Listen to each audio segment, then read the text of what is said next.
You do it. I'm already live. I just need to go to the other screen. That's all. There we Perf. go. Me too. You do the official announcement. All right. What's up, everybody? Here we go. We're live. Fights at a round table. UFC Vegas number 11. We got Covington, Tyron Woodley. A fight that is 2 years, 3 years, 4 years in the making. We're right here at the climax of it. We got to see these two finally go head to head. We got some great fights all throughout the night. I mean, we seen Tyron get fucked up by Colby. We've seen a draw between Donald Cerrone and Nico Price, and I think it was a mirror match pretty much. I mean, those two are pretty much the same guy. I mean, we see Mackenzie Dern put new meaning to the word armbar. I mean, we just had left and right great fights. And what do you have to say about the night, Chaney? How you doing, man? I am doing fantastic. That was a great night of fights. It had everything you want from a fight fan. But I would say if you're a grappling fan specifically, this was a grappler's fan's delight tonight. I felt like grappling, submissions, the whole ground game, like, I don't know. I loved it. It's rare that you're this excited about a fight night and then it brings it. Yes. Yeah. Oh my God. I mean, it got started even got started with the first fight. Tyson Mann taking on Jerome Barrera. I mean, that was a good fucking fight. First round, or not first round, but second round KO. I mean, who the hell seen that coming? I thought this was going to go to decision the way these two were fighting at first.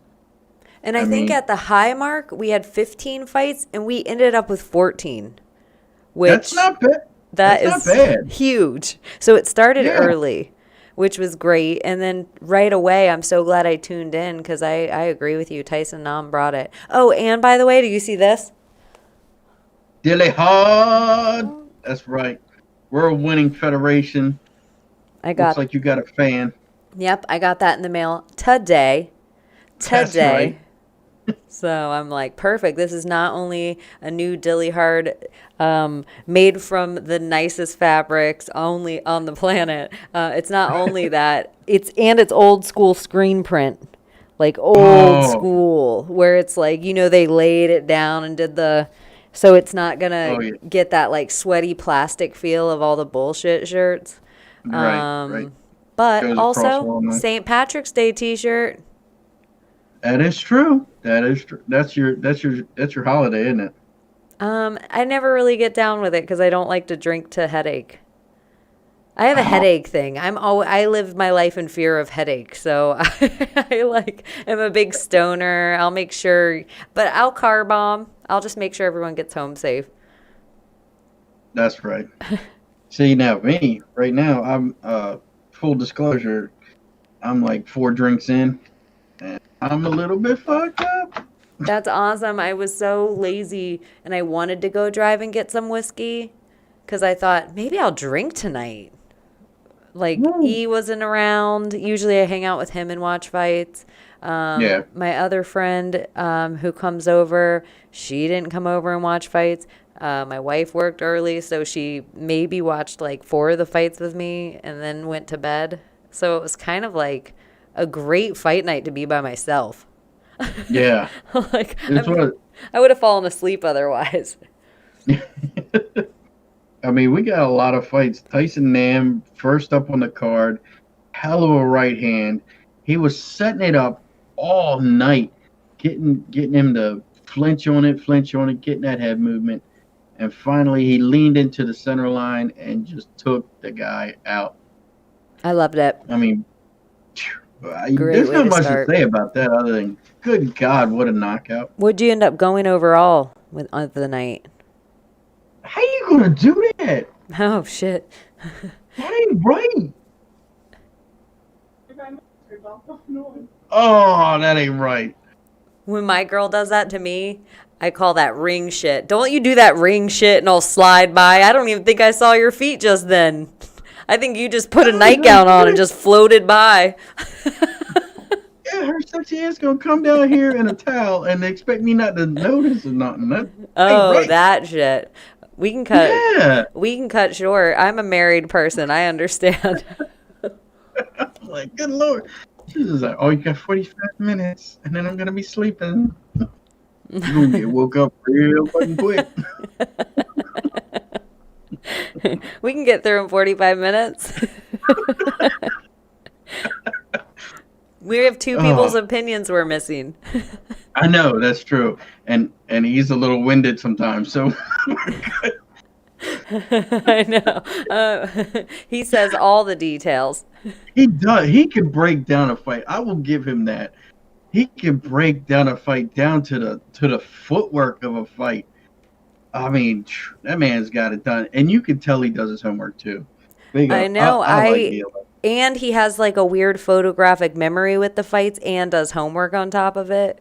But it took a while to learn because I'm trying to be less in my life. But when we first started the show, it was like I felt like I was such a little know-it-all. And plus what I just knew about the sport. And then he would say all the stuff and then I would repeat all the stuff. It took me a while to be like, Yeah. I don't need to repeat any of the shit. I'll just fucking be the color and be like, I don't like that they're in a different weight class. This one has weird booty, whatever. I was like, I don't need to do all this shit.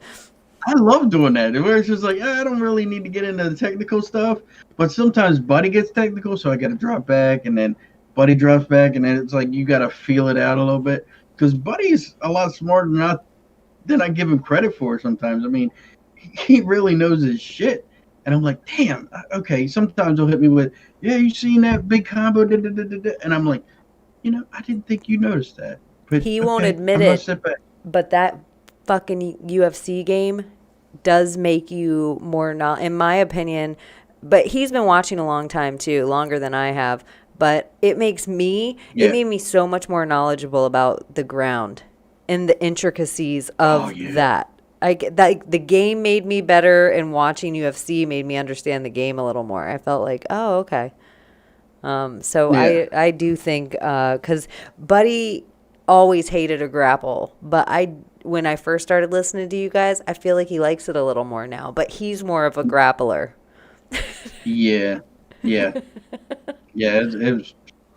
See, now I come from a grappling perspective because that's my art. I like doing that more, and it was cool to see Buddy come around to it because he used to be just make him bleed, fuck him. I just want to see violence. I want to see somebody die.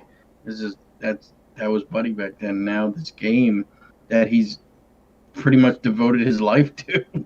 He was 26 last night. That's sick. I mean, sick shit. He's just you got to understand, like UFC 3, we were playing here at my house, and I would beat him sometimes. And now UFC 4, it's not even worth even trying. It's really not. It's not even worth trying to fight him because he's just that good. He'll sit there and he can play blindfolded and beat me pretty much. I feel like once you get to that level, you can start, the other people know you. Then you get the invites to the tournaments and things that are like in Vegas where they're like, we're going to have the 1,000 best, and a tier off. That's the cool shit. Yeah, I'm surprised that he doesn't have that right now. Like the guys that he's facing and beating easily, he should be in that level. I think that shit would be happening if not for Corona. I feel like it's almost like I forget what the world was like 6 months ago.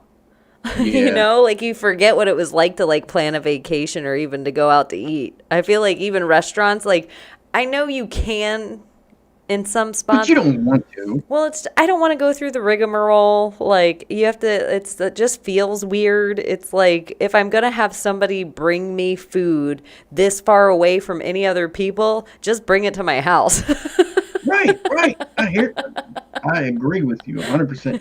And the thing that makes me feel weird is like you walk in with a mask, you sit down, and then they're like, "Oh, you can take it off now." It's like, don't be defeats the fucking purpose. That's the other thing. When I heard that Halloween was canceled, I was like, you got me on this. Like, come on. This is like the one thing we can all agree on, regardless of what side you are, that we all wear masks on Halloween. So can we just all agree on this and just Halloween? We can keep the social distance. Everyone has to wear a mask.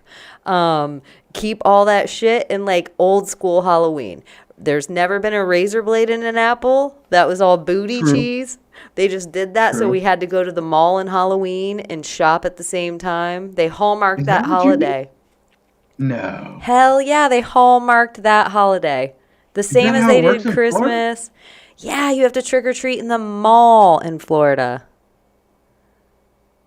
That is not cool. Because of razor blades and apples before we were born. Think how old that shit is. Think how old that shit is. Around Baltimore don't give a fuck. You will go everywhere in Baltimore. They will they don't care. What about in Baltimore? Do they let grown-ups trick or treat? Because you know when you see that big-ass kid around. It depends. It depends. In Baltimore, I know in Baltimore it's like when you see a hot chick trying to trick or treat, you're like, oh, here's some candy. You're great, nice to look at. But you see that ugly guy or ugly girl trying to trick or treat, and you're like, nah, you're too old. Get out of here. Go somewhere else. Get out of here. Go buy some candy. Go to the dollar store. Exactly. Yeah.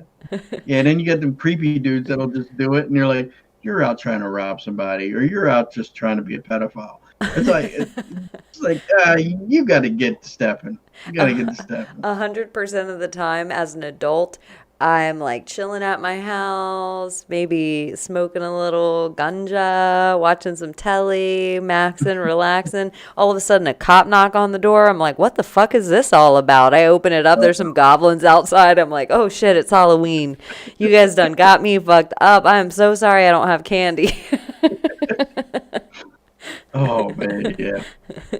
I'm never prepared. I've been walking the streets on Halloween for like 9 years now. For the kids and everything, so by the time 9 o'clock comes, I've done walked like 8 miles and gotten like 3 bags of candy. You need a golf cart. You need to rent a golf cart ahead of time. Oh, that's a Florida thing. Down here, you don't see too many golf carts.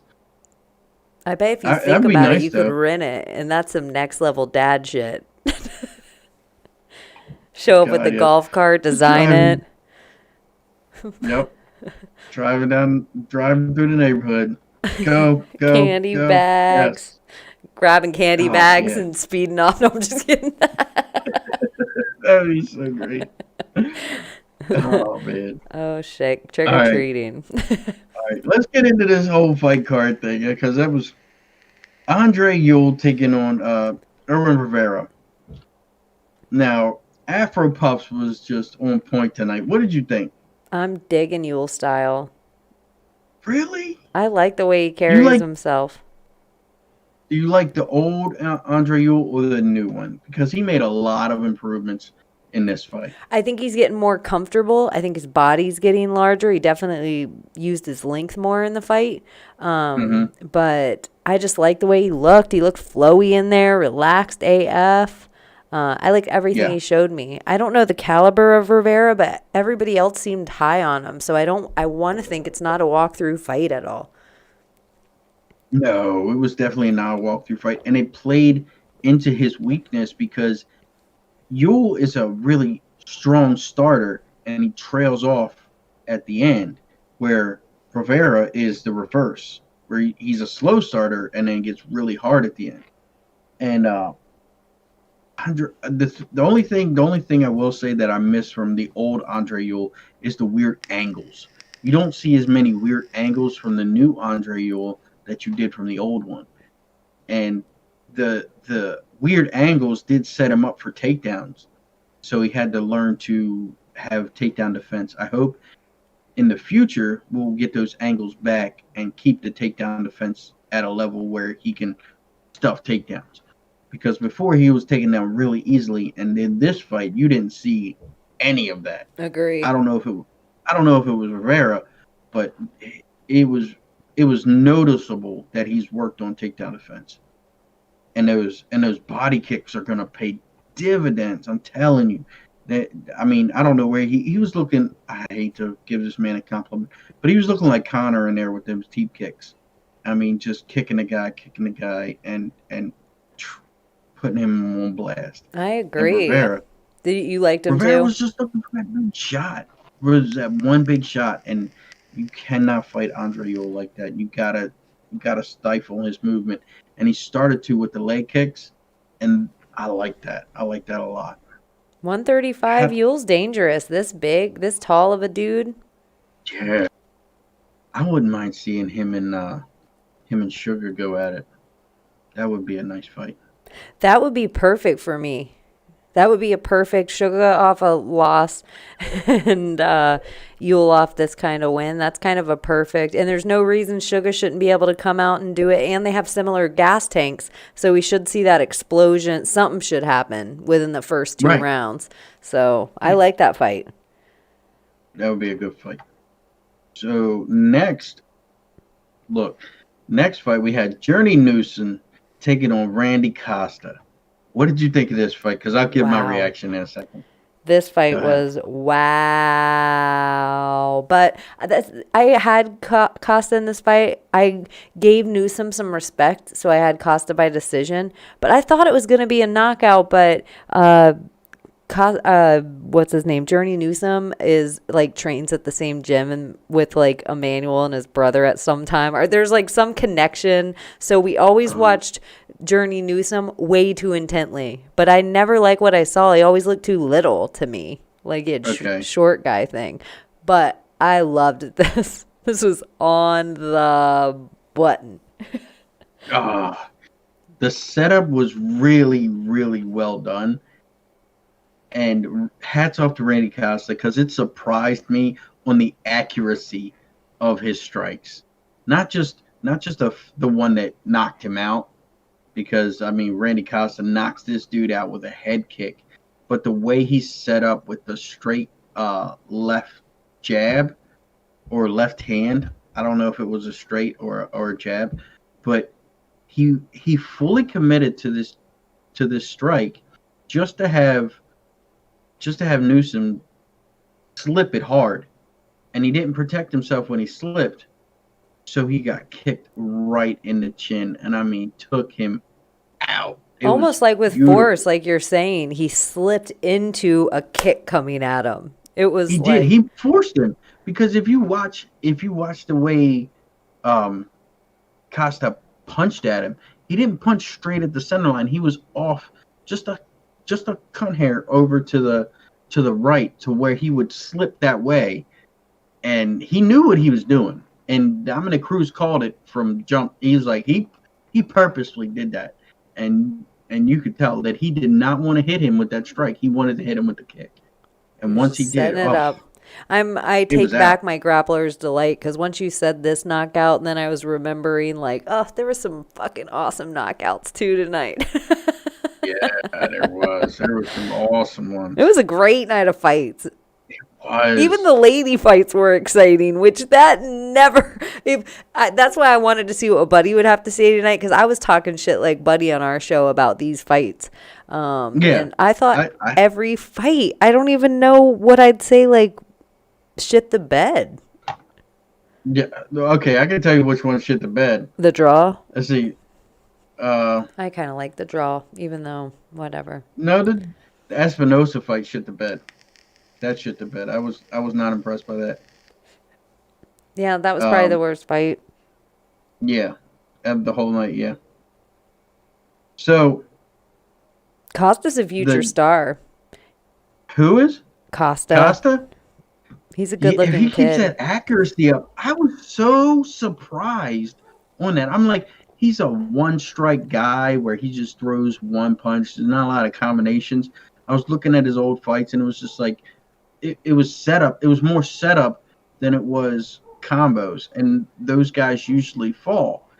And he has very, very good accuracy, and he's just landing these one-strike finishes. And I'm like, wow. I love Okay, that. that's not going to work with Journey Newsom, and sure enough, it fucking did. And I he love went it. out. He went out. Yeah. So moving on, we got Derek Minor taking on TJ. How do you say it? Laramie. Larmay. Laramie. Yeah. Look. I don't know these guys well, but when they were in the cage and they were getting announced, I was like, TJ Laramie looks like he has special needs. I don't know these guys well either, and so really it was just kind of my disdain. Like I didn't love Mina or Minor or whatever. Yeah. But when I saw them in the cage immediately facing each other, I'm like, oh shit, I picked the wrong dude. Because Laramie, he did look something, but he was also very little.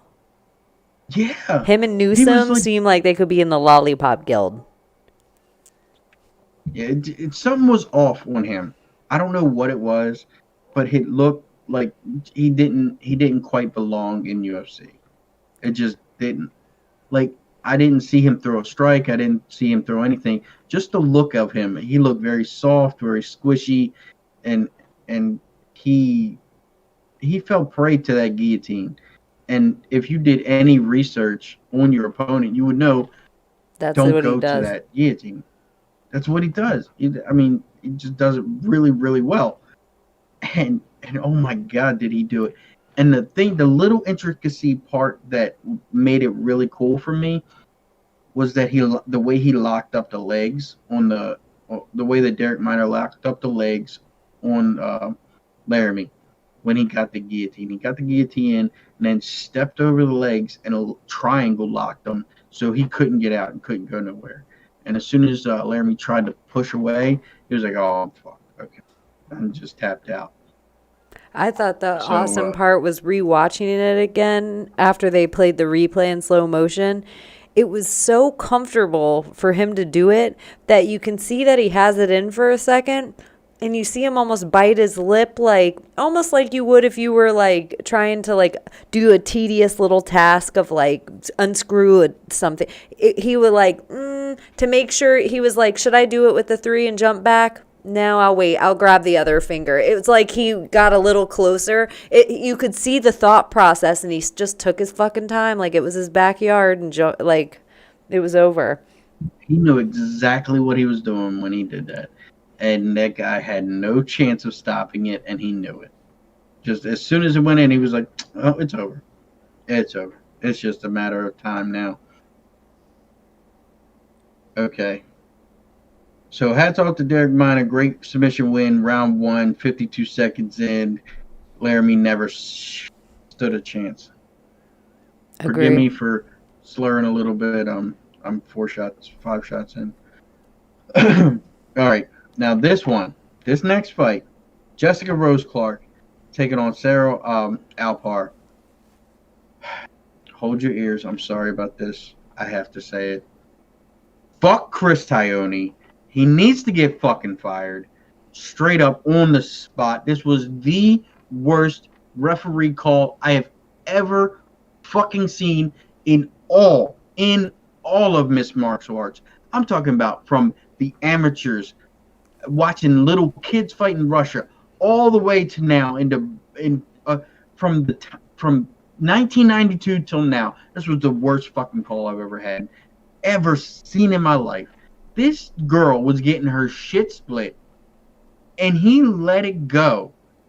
Comes in and stops the fucking fight, which that right there, it's over. Once you stop the fight in a fight ending sequence, the fight is over.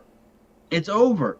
And he looked at the commissioner, the doctor, and said, I didn't stop the fight. We're going to keep going. Can you still continue? And of course, the girl's going to say, yeah, she wants to win. And he let this girl get beat on for the next 2.5 minutes, knowing damn good and well she was not defending herself right. She just wasn't. She was out of the fight. And he purposefully and maliciously gave that girl more damage than she needed to. And to make, I know this is irrelevant to the situation, but it holds a little truth to it. She's getting married in 3 weeks. So he fucked up her face a little bit more because just for shits and giggles at that point. I mean, it is just a blatant disregard for fighter safety. The motherfucker needs to be fired. And I will stand by that completely. I like Mark Goddard more than I like this motherfucker now. Because this is the fourth fucking call in like a month and a half that this dude is fucked up. Get him the fuck away from professional martial arts completely. I just cannot deal with it anymore. I can't. I agree. It was so horrible. The stoppage, it was appropriate. It was a close call to be in an illegal knee. And then we all watched it on camera and it wasn't. And everyone would have said at that point, if Jessica Rose Clark won that way, everyone would have been like, bad stoppage on the ref, but it probably wasn't going. It probably would have been 2 or 3 punches after that. It was done. The fucking fight was done. My wife doesn't know anything about it. She's like, what's happening right now? And so then they decide, oh, it was a legal knee. To me, I was like, oh my gosh. Then he's putting her back on the ground. In a sitting position. In a sitting position. Like, what the fuck is wrong with you? Like, oh my gosh. Didn't you even see Jessica Rose Clark look at her and like, are you okay? Before like, she started hitting her? Yeah, when she hit her, she like hit her lightly, not hard. She tapped her and like got in close. Was like, look, if I could hear the conversation, it was probably like, look, just give up now, and save. It doesn't have to keep going. Like I would be like on top of her, like, look, it's over. Just tap out or just stop. It's over. We know it's over. You don't have to take any more damage. And for whatever reason, the girl was like, fuck you or whatever. And then after that, she laid into her. And like, it was okay. Elbow central. Like the most brutal fucking knees and elbows. I thought she actually did a legal knee after it restarted. I thought, oh, did she just illegal knee? I was like, oh man, stop with the knees. It was brutal. She got on top of her and just elbow. And then he let it go because he couldn't just stop it from 10 unanswered punches. Now he had to stop it from 30 unanswered punches because he was having this whole internal battle in his head. I was like, what is happening? Keep him away from fighters because he is not a safe referee.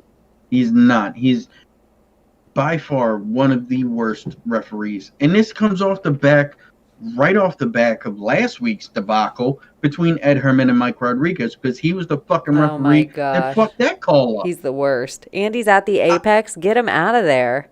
Goodbye. That's probably why Dana, some shitty like, Vegas ref. Fuck home now. And I thank God because they said it on the commentary. Oh, Dana White's on the floor. Oh Lord. I heard that. He walked in fast too with heat. Yeah, Rose Clark though, I like her at 135. She's nasty with the strikes.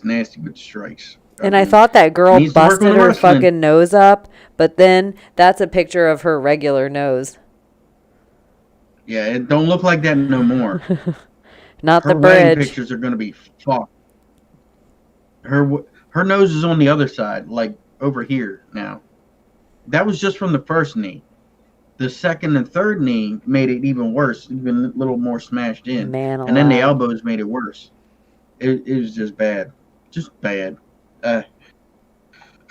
Look, I could talk about how bad of a call that fight was for the rest of the night pretty much because I even said if you have Snapchat or you're in our Snapchat group, I'm sorry, I was screaming. I was like, fuck Chris Tione, he's the worst ref I've ever fucking seen.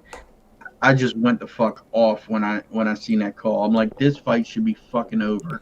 And it just... Poor girl. And thank God we did not see him the rest of the night. Because if it just... Dana might have pulled him. I would not feel right. I would. It'd be like, if I'm Dana White, I'm like, you go home. Done. You don't come back. Suspended. Ever. You can go ref anybody else's fights, but you're not reffing UFC fights anymore. That's 2 in a row. 2 in a row. Yeah. 2 in a row. It's and that egregious. Like, that was wrong. That was really, really fucking wrong. All right, you got to give me 1 second. Do it. Set up. Bueno Silva and Barella. because that fight, Buddy called it. I was like, I thought Barella had it, but give me 1 second. I gotta use the bathroom. Sure. Barrino Silva defeats Barella via submission at 2-9 of round 1. I don't even know how much we have to talk about it. I think when he gets back, we should just be in the next fight. Really, it's not because Bueno Silva is anything great. It's just because Barella loses every single fight and probably should have never been in the UFC. There was a time at the beginning of the fight that she looked like she was maintaining top control, but very quickly from that lost position. So yeah, I would just stay away from Barella. If you ever see her on a card and whoever she's fighting against, just pick the other person. You don't even have to know too much about it. So yeah, that is the most I would say about that fight. I actually thought that fight might have been my low point, even though it was a finish. I'm glad it only went 2 minutes and 29 seconds. I was trying to get my little chores done during that time, but it wasn't long enough. Yep. I ran over my whole talking point of the card of that fight while you were gone. I tried to make it as fast as possible. No, my quick synopsis is whoever Barella is ever fighting, just always pick the other person. Oh, fucked up. If Barella would have kept it standing and not take her down, she'd have won the fucking fight. Because that girl did not have an answer for that jab. Nothing. Not even a little bit. But Barella's even when the they worst. went on the ground. Even when they went on the ground, Silva did not have an answer for that jab. Excuse me. But she locked up that damn armbar so fucking quick.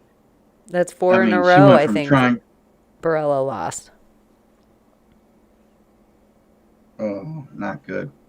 Not good. I was rooting for you, Barella. I really was. Barella. What about I know I was like, there's better fights. I'm gonna try to move on past this one, and then when Ricky gets back, we'll just be into Bektik. Yeah, that's right. There we go. All right, so we got Mirsad Bektik taking on Damon Jackson, and talk about determination. That was the name of this fight. Holy shit! What did you think about this? I think Damon Jackson could be very sneaky if he has this kind of he can take this kind of beating from Bektik for this many rounds and took the fight on 3 days' notice.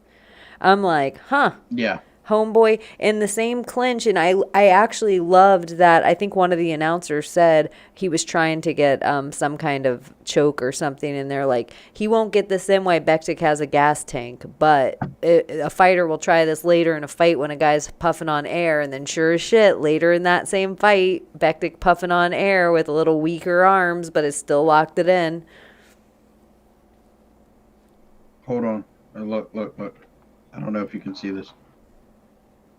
That's Buddy and says, sorry, I passed out.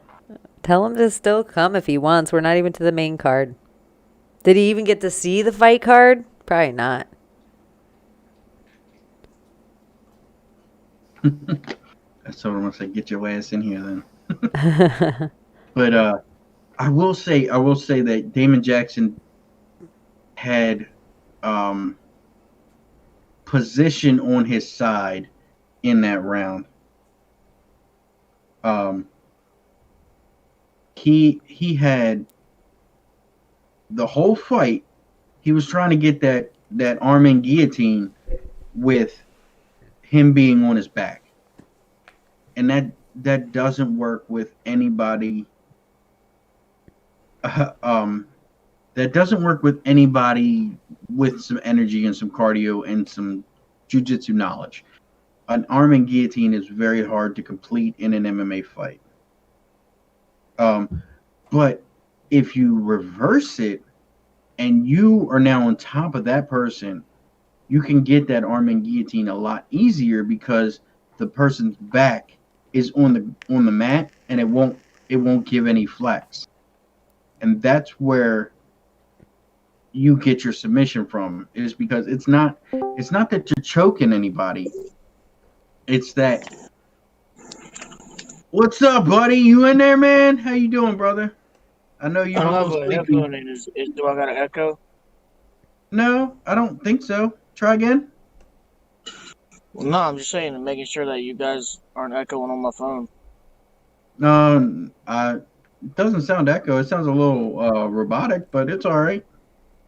How you doing, man? Robotic. Yeah, you're good. Man, I slept. The one woman fight put my ass to sleep, bro. What one? I was. Jesse Are you Rose guys Clark? alive or no? No, you're talking about Okay, Mackenzie good. Dern. No, before that. Oh, it was Justin Clark, Yeah, it was that fight for sure. the one that Chris Tione fucking fucked up Wasn't there majorly. another woman fight before that one too? Not before. They doubled up on me, and it just put me to sleep, bro. It was two women fight back to back. Yeah. So right now we were just talking about Barella and Silva. You called it though. It was round one submission, and you told me you called it. I don't know. I just know that all the women fights was putting me to sleep. Oh, So then you missed the whole rest of the card? Yeah, woke up for a second, told Ricky I passed out, passed right back the fuck out. Oh man, it Yeah. was such a great fight night. You would oh, have loved every second of it. Well, luckily I have ESPN, so I can rewatch it. I believe, right? yes, you can. Thank God. Very easily. I can just click it back on. That's a Yeah, free ESPN plug. Yo, that's right. I had trouble with my ESPN. Did anybody else? No, mine was fine. Mine was great. You know Yo, what? It wasn't running as I smooth as it couldn't sign normally into does. the I felt like it PlayStation. was like it looked like it was 720 or something. It was pixelated as fuck sometimes. So Uh, when I was playing it through the PC or the computer or whatever, yeah. it was stuttering the whole card. So Hmm. that was the first fight. That's why I missed the first fight. So then I went to the PlayStation, put on because I know that would be like crystal clear, and it was, but it took me a while to fucking sign in because it was saying that I'm not there. Okay. I don't know. Sorry to Okay. interrupt like that. No, it's all Just good. We're glad to have you, man. We're gonna run down the fight. So we haven't got to the main card just yet. Right now, we're talking about Damon Jackson and Mirsad Bektic, and how Bektic kind of gassed out, and I was kind of going through the intricacies of that arm and guillotine that basically won. Damon Jackson won that fight with, and like you should probably know by now how hard it is to get a arm and guillotine from guard, and he just wasn't getting it. Damon Jackson just wasn't getting it from the guard. It wasn't until he got on top of Bektic and used the guillotine as a sweep and using being on top of in a mounted position, he was able to sink in that guillotine in the third round with a combination of Bektic basically wasting all his energy and Damon Jackson having the better position, and he winds up getting the third round submission in that fight. So hats off to Damon Jackson on 3 days' notice, taking out Mirsad Bektic. I mean, just that's gonna shoot Big his win. stock way the hell up. 3-day notice, fought a What guy did you ranked think? number 13th. Say that again. He was on 3 days notice, never fought anyone ranked, and fought the 13th guy and beat him. Hell yeah, his stock is I was way about to the. say that's not the same guy that we when we did the podcast. It's not the same guy that we originally had. That's right. It's not because we did the podcast. The day after we did that podcast is the day they switched up opponents. It was like, Jesus, man, we just figured out who it was. And then this new guy comes in, Damon Jackson. And to be honest, I didn't think he had a lot to him, but he was very durable. Bektic just beat the brakes off of him for most of the fight, but he was stuck in there, and he would make it a dirty grappling match. And then after a while, you could see in the second round, Bektik started to like wean a little bit. He started to lose energy. And then in the third round is when he really was gasping for air. And he wound up getting that sweep. Damon Jackson get that sweep and getting that arm-in guillotine on the top mount and just sealed it in. It was great. It was a great fight. And I hope Damon Jackson gets a bigger fight off of this and gets a money fight off of this. What do you guys think? Same. I thought it was all super fun.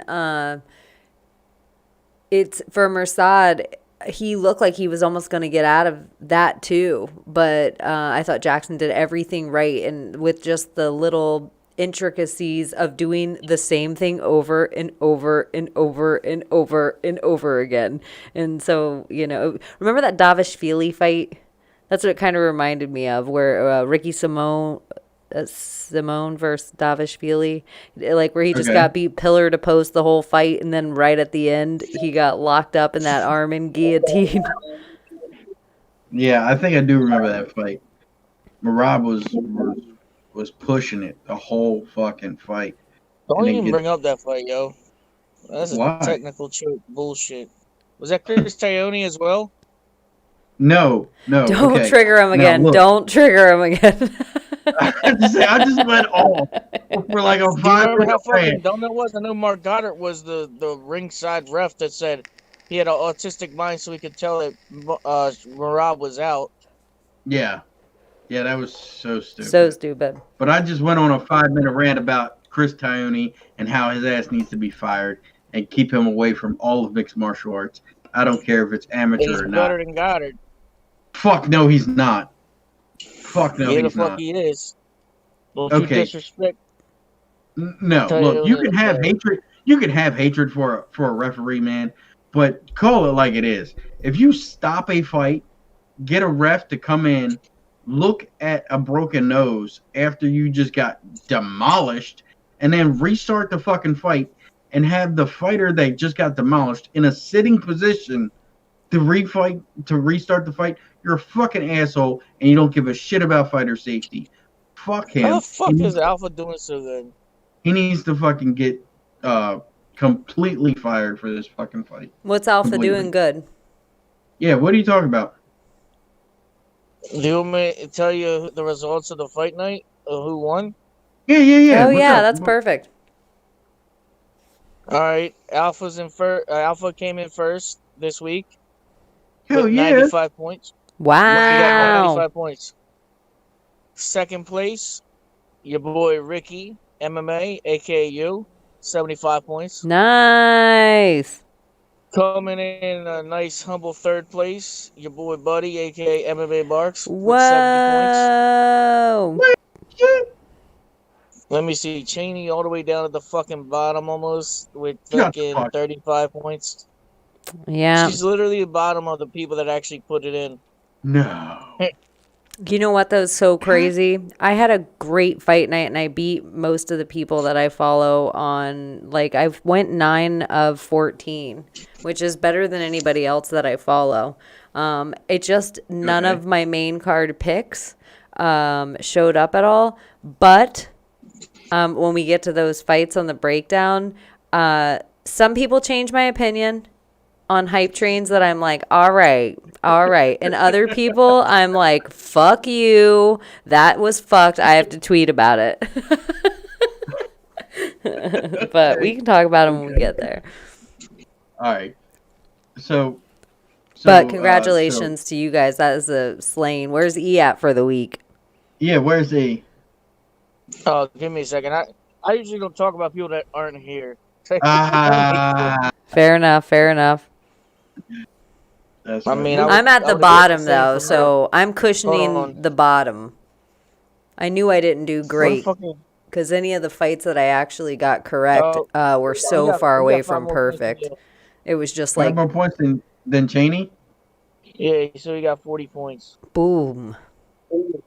Damn, Lappy was off a little bit this week, huh? I knew it was going to be bad when I started out so hot and my prelims went good. I was like, my fucking main card is going to bust. I was like, as long as it's not Colby, I'll be good. Hey, did Ricky tell you? I think it was like the first 4 or first couple fights I got straight exactly correct. Yeah, I was a little scared. I'll be honest. I was trembling in my boots because it was like the first fight went exactly like he said. The second There fight was went no. exactly like he I said. was gonna say, yeah, It wasn't until but the women's fight and Chris Tione with his fucked up call that that the oh, I was losing that from the word go. That bitch wasn't ready for no, she was not. She was not. No. But it was 135 for Jessie Rose Clark, and I think her body looked fucking like she was lean at 135. I was thinking, how did she fight any less? Like, damn. Hey, She looked, how about that girl? How about that girl's fat little ass on her? oh my god. Yeah, I I wanted thought to. she looked good. Yeah, it was good. Yeah, that man is a good thing. I never looked at a So Jessie Rose Clark like that before. I thought she looked good. I was talking about the other girl. The other girl had a fatter ass. Oh, I don't know. Unless all right. I was So just looking at the ass across under her eyes. I mean, her nose. you mean it was like that? It It was was on the other fucked side of her up. fucking face. It was bad. So now we move on to the main event of the prelims. We got Jordan Espinoza taking on David DeVork. Now this fight was the most boring fight of the card. I felt it just did not deliver. It was a little back and forth, but it just didn't have that excitement that the rest of the card felt like it had. And this was my lunch break on the card. I don't know how you felt. Did you even see a little bit of it, buddy, at all? I think this is when I woke up, but I think I instantly fell back asleep. Oh, Yeah, okay. this But kind of was the I snooze fight. Yeah. I get Jordan Espinosa mixed up with that guy Journeyman right now. Oh, Journey Newsom and Jordan Espinoza. Okay. I actually didn't mind the fight. It was just one of the fights that no hands were exciting. There wasn't any exciting grappling exchanges. It was leg kicks only, and it was just like, ugh. Ugh. By the Yeah. third round, you were just cringing as Espinosa was, switching stances in the kicks. But other than that, there was not even a danger point in this fight to me. Yeah. It Like, kind of reminded me of a poor man's Jose Aldo. yeah, it was Like like he just no adrenaline spike for me in this fight. yeah. It was just like this is what we're gonna do today. Leg kick city. Was there was no like grappling involved at all? Mm-mm. Maybe a tussle up against the cage, but they backed off and it just went right back to kickboxing. And this guy David DeVork just kept landing leg kick after leg kick after leg kick after leg kick after leg kick after leg kick, and that's just how it went. He Like where started to a game plan. Espinosa You thought he was gonna grapple. lost his Mm-mm. leg. This is the other thing we have to say about that one fight to go back to real quick. Okay. The mat was so bloody. Whatever they cleaned the mat with after the amount of blood from the Jessie Rose Clark fight, I never seen a Schlicker octagon in my whole life. Where I thought at one point T Woods pulled his knee out because of the backward slide that he took. I felt like every fight, homegirl, Mackenzie Dern, she almost Yeah. lost her shit for a minute. It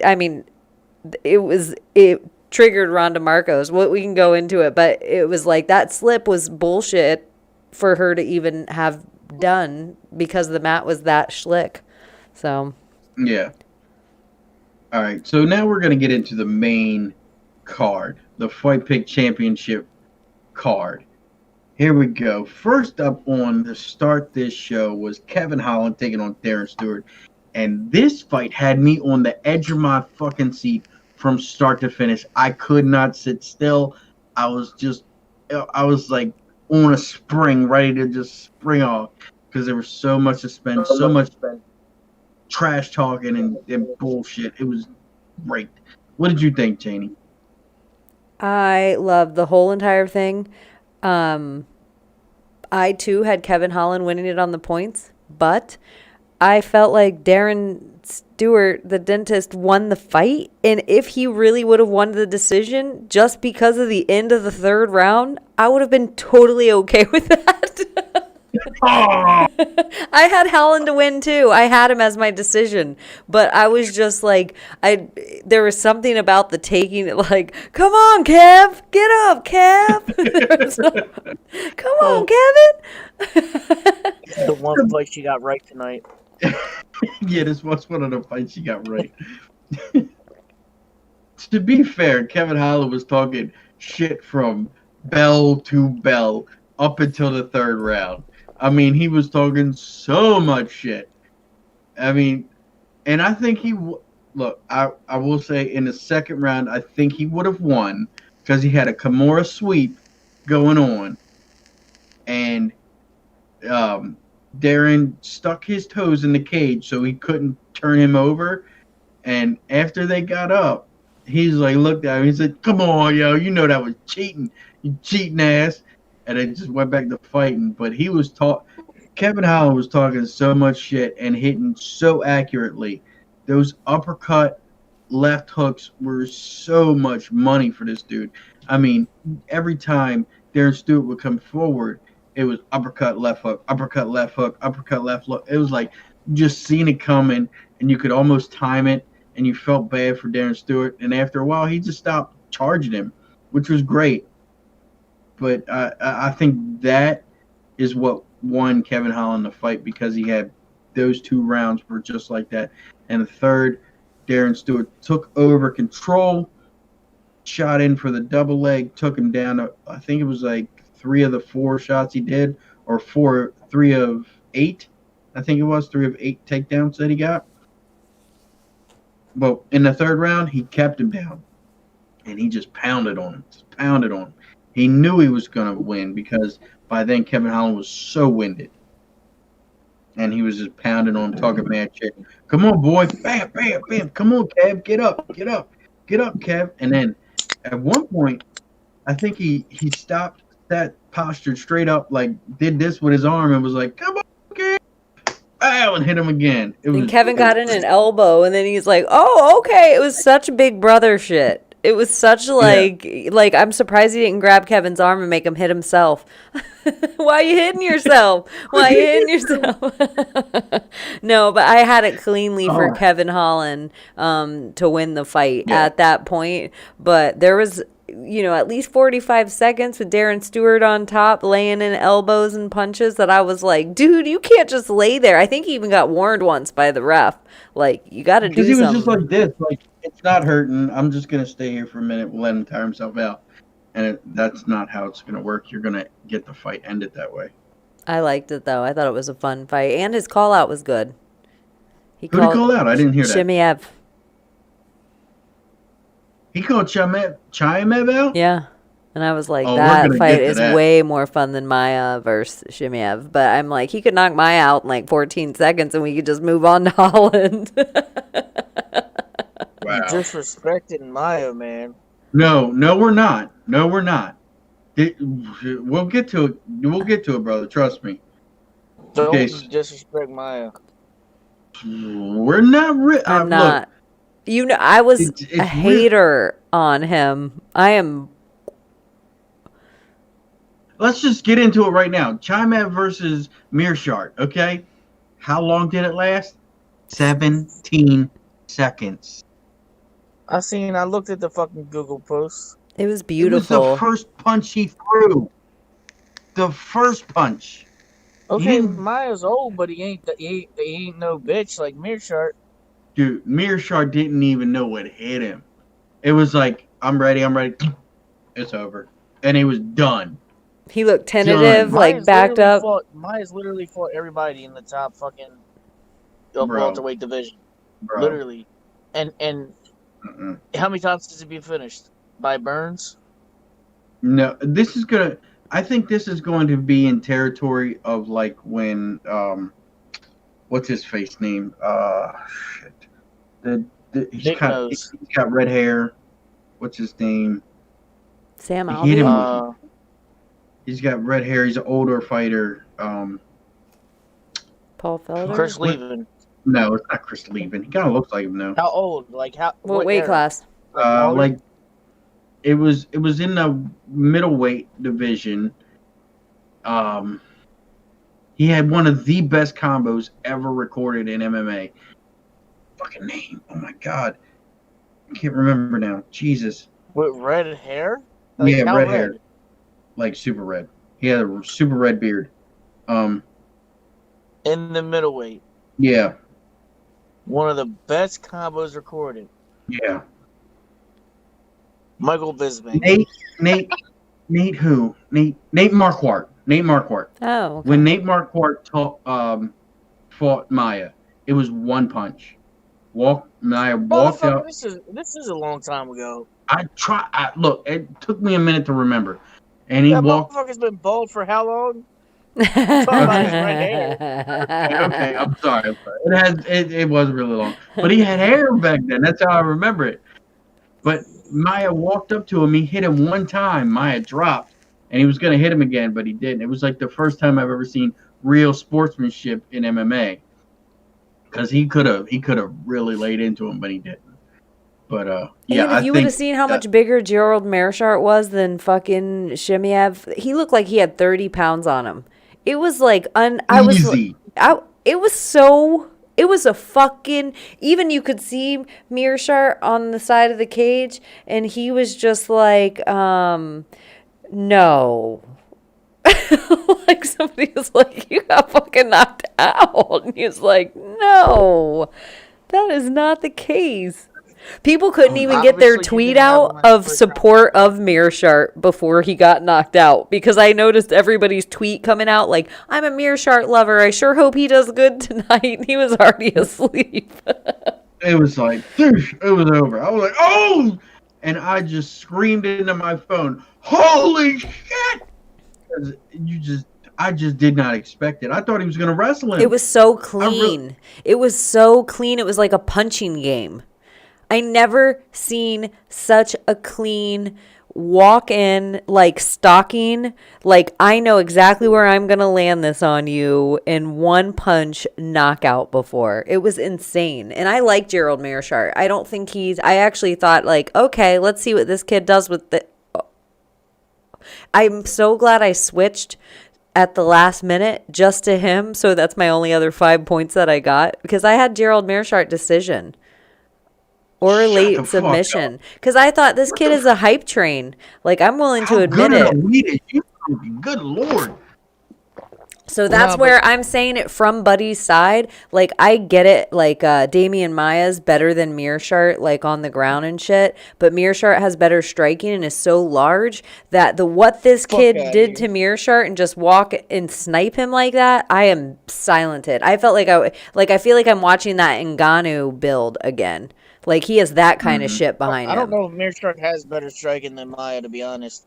Just based off of the fact that he's fought these killers. He's got knocked out, like, twice, really. Like, you know what I mean? I don't know how many times, but Maia hasn't really been knocked out like that. I think that defensively, he probably doesn't get hit as much. I don't know if that's the fucking stats, but I would guess that. Because he's fighting these killers more than Meerschaert and doing fine. I was saying, but if you watch any of the killers fight, if you watch any of those killers fight Damian Maia, they aren't themselves fighting. Now we might see them different these later fights, but the first couple of guys that we watched play that safe blueprint, like look at how Jose Masvidal fought Damian Maia. Like everybody played this safe, tentative, weird game plan that wasn't their normal fight style at all. So I feel like, yeah, Damian Maia went in there with some killers. Colby? I know, but even Colby was kind of he didn't do great. Colby wasn't a striker. That was like, Colby's a way better striker now than he was in the Maia fight. Yeah. I don't know. I think Gerald Meerschaert, I think he has like the most submission wins of anyone in the 185 weight class or something. Do you think Maia beats Chimev? Me? Buddy. Oh. No. Okay. I don't think that he runs. I don't think he knocks him out. No. I think he's going to fucking murder Maia. I do too. I gotta see that match, I guess. After the performance that I just saw from Kazmat Chimaev, it's going to murder. I would be scared if I was Maya. No Because bullshit. it's Well, I would be momentum fucking too behind him. There's this certain amount of momentum. Like remember when we were watching Connor on his run? We knew we were watching Connor on a run. Like we all knew it. We were present at this moment of time of watching the superstar do their thing, or Rhonda on her run, or any of these people. That's how I feel for him. I feel like we're getting to watch him on the run, and the UFC is this momentum machine now with ESPN that they see it too. They're not letting it pass them by, so they're doing everything right, that we're watching a skill with a production come along together. I don't know. I just am like, I'm jumping on that train. I'm me on too. that Maya I'm train. on the train, Choo but choo. I'm just saying maybe pump the brakes a little bit because y'all are got that recency bias shit going on. Maya is a fucking killer, bro. Okay, look, recency bias, true, but he's had 3 fights in under 60 days that he's just ran through everybody within a minute and 20. I mean, 3 He's fights. fighting a legend. That's a legend. Maya's a fucking killer, bro. He probably won't. He probably will beat Maya, but I don't think he's gonna finish Maya like you're saying. Maya's a legend on the ground, but Maya has a weak ass chin, and we all know it. We all Maya's know Maya almost has 43. Yeah. 43. He might be the oldest dude in the UFC. Okay, let me put this into perspective for you. Ben Askren rocked Maya. Oh, shut up. He rocked him. He didn't knock him out, but he rocked him. Let that sink in a little bit. Maya won the fight, but he got rocked in the process. I don't remember him getting rocked. That's been That a fight was backfist. also like fucking 6 o'clock in the morning. True, it was. But, I mean, Ben Askren hit him with a spinning back fist, and he was like, oh, shit. I think that where Buddy is 100% right, though, as big of a step, in my opinion, that from Chimaev's previous win to, what's this cat, Mearshart? I think it's as big of a step from Mearshart up to Maya in skill level. Like this guy is taking huge steps in growth each one of his fights. Yeah, but he's not being challenged. That's what makes it weird. Is that he's not even being challenged even a little bit. It kind of reminds me of Johnny Walker's ascension when he got to he wasn't even being challenged. It's like wasn't even fair. Wasn't even fair. And I mean, I guess once he meets somebody that will not be afraid of him and take the initiative to meet him in the middle somewhere, is when we're gonna get to see the real Chimaev trying to fight. But until that happens, I don't see Maya lasting. I see Maya getting fucking destroyed. And if I was Maya, I'd be scared. I'd be fucking scared right now. Because that was nasty. And you know what? Nasty. And his name is Kimzat Shemiev. I wish I could say his name right, but one funny thing he said before he did this fight, I've been working on my striking.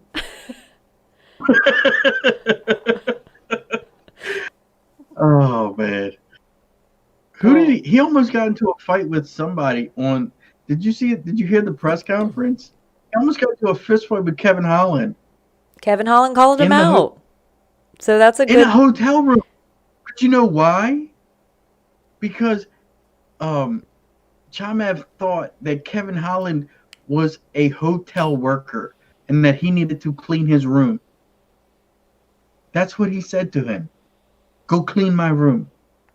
And Kevin's like, I don't fucking work here. And Chimaev's like, yes, you do. Go clean my room. I was like, damn, that's a dig on so many levels right there. Like, hey, Damian Maya versus Anderson Silva. Oh bullshit! Get the fuck out of here with that weak ass fight. I'm just saying, Maya has fought killers, bro. No. Okay, that's okay. He fought a killer in Anderson Silva. True. Okay, but Anderson Silva danced for 25 minutes in that fight. Danced. All right, just because I keep wanting to get you off topic, guys. How about fucking the argument between fucking Felder and Dominic Cruz. I remember that before I fell asleep. I felt like they were getting fucking snippy with one another again real bad. Oh, we love that. That's so great. What are you You talking love about? that shit? I love it. Give me more, because Dominic's ego needs to be in check for real. And I like Paul Felder doing it. But what were you talking about specifically? Which part? Well, you see, normally I'm distracted a little bit, so I don't really listen to the fucking commentary. But this time I did, and I've just felt like that. They were arguing about the Tyone shit, right? And Felder kept trying to talk about it. And he's like, and Dominic Cruz was like, "All right, well, the decision was already made. Stop." He didn't say it, but this is his attitude. He's like, "The decision's already made. Stop fucking dwelling on it. Let's talk about this fight now." And Felder just kept like, "No, it's serious." I felt like Felder was being a little fucking bitch. No, I felt like Felder was justified in what he was trying to do. And I think Dominic Cruz was trying to say, hey, look, the UFC as a whole is not going to like us talking bad about a referee. So we need to just continue on and not dwell on this bad call that was just made. Yes, we both agree that it was a bad call. We just need to continue on. And Paul Felder was not having any of it. He was like, fuck that. That was a horrible call. It was wrong.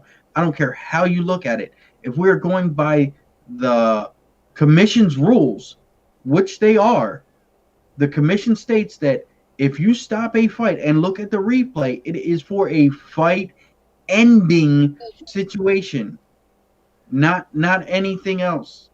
And what happened? After they looked at the replay, they continued the fucking fight. That's not a fight ending situation. By their own rules of the commission, they should have stopped that fucking fight. What's up, World Winning Federation? And he smelled like cigarettes. How you doing? Glad you can make fucking alcohol. The ref did. That ref got to be having money on motherfuckers, yo. He really was trying to let that bitch recover, and then trying to see if she could get a win like Ed Herman. You know that's what that was about. He was trying that shit again. He had money on her. It had to be. Just like Ed Herman, bro. He's Look, like, hey, hold on. One second. I got to call this out. World Winning just rated us with a party of 15.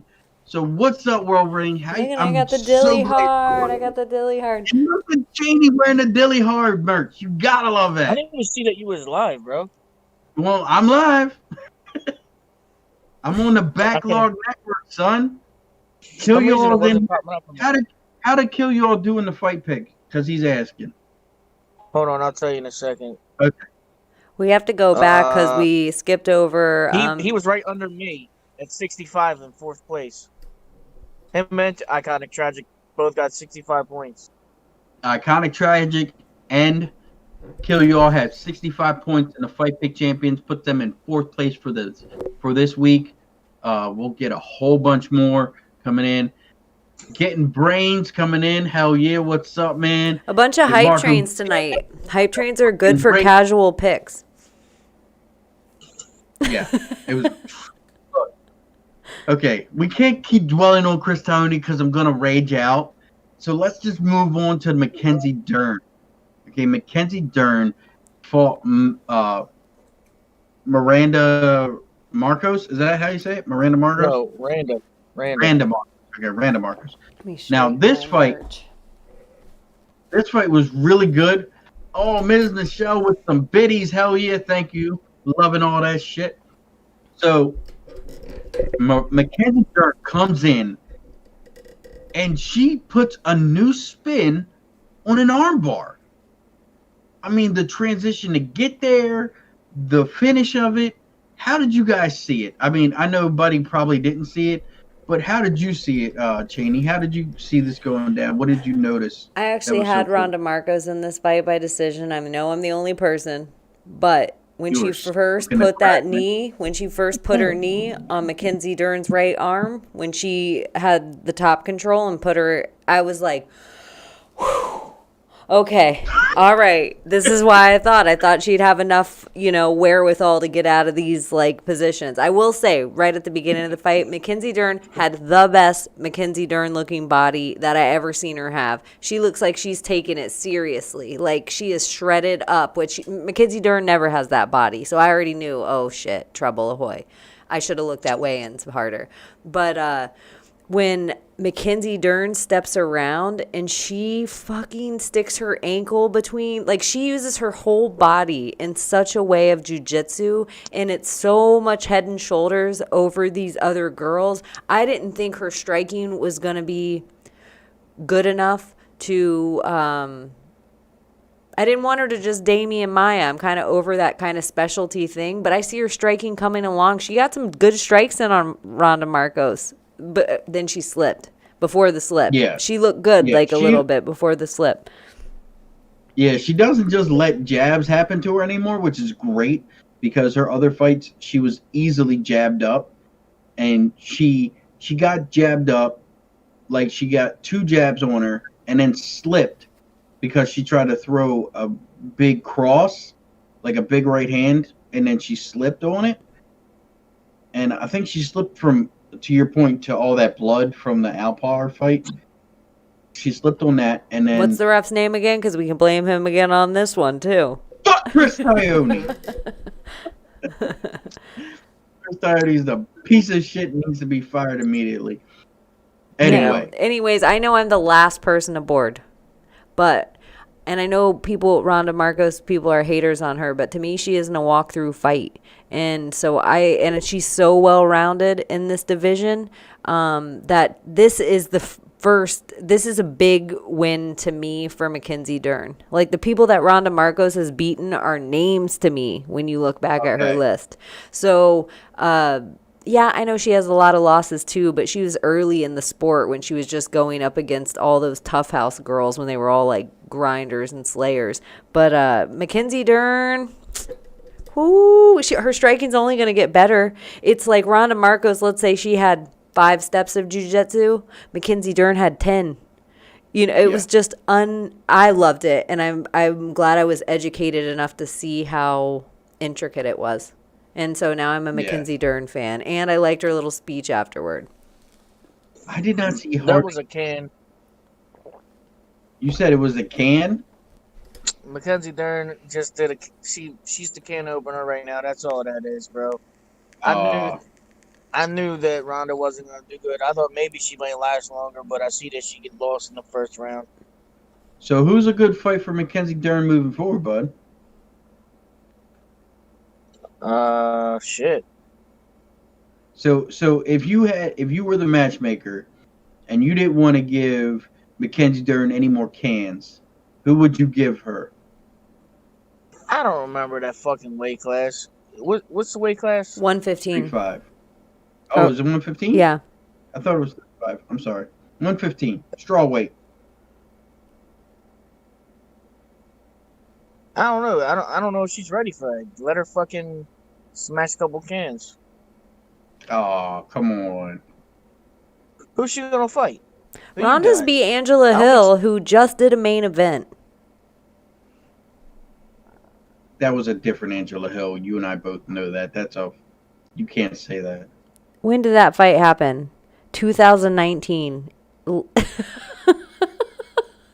It's just because Angela Hill fights 12 times a year. Huh? What, buddy? Was that one of the split decisions where she got fucked on? No, she got an armbar in the first round. Oh. Oh, it wasn't a split decision? It wasn't a split. Okay.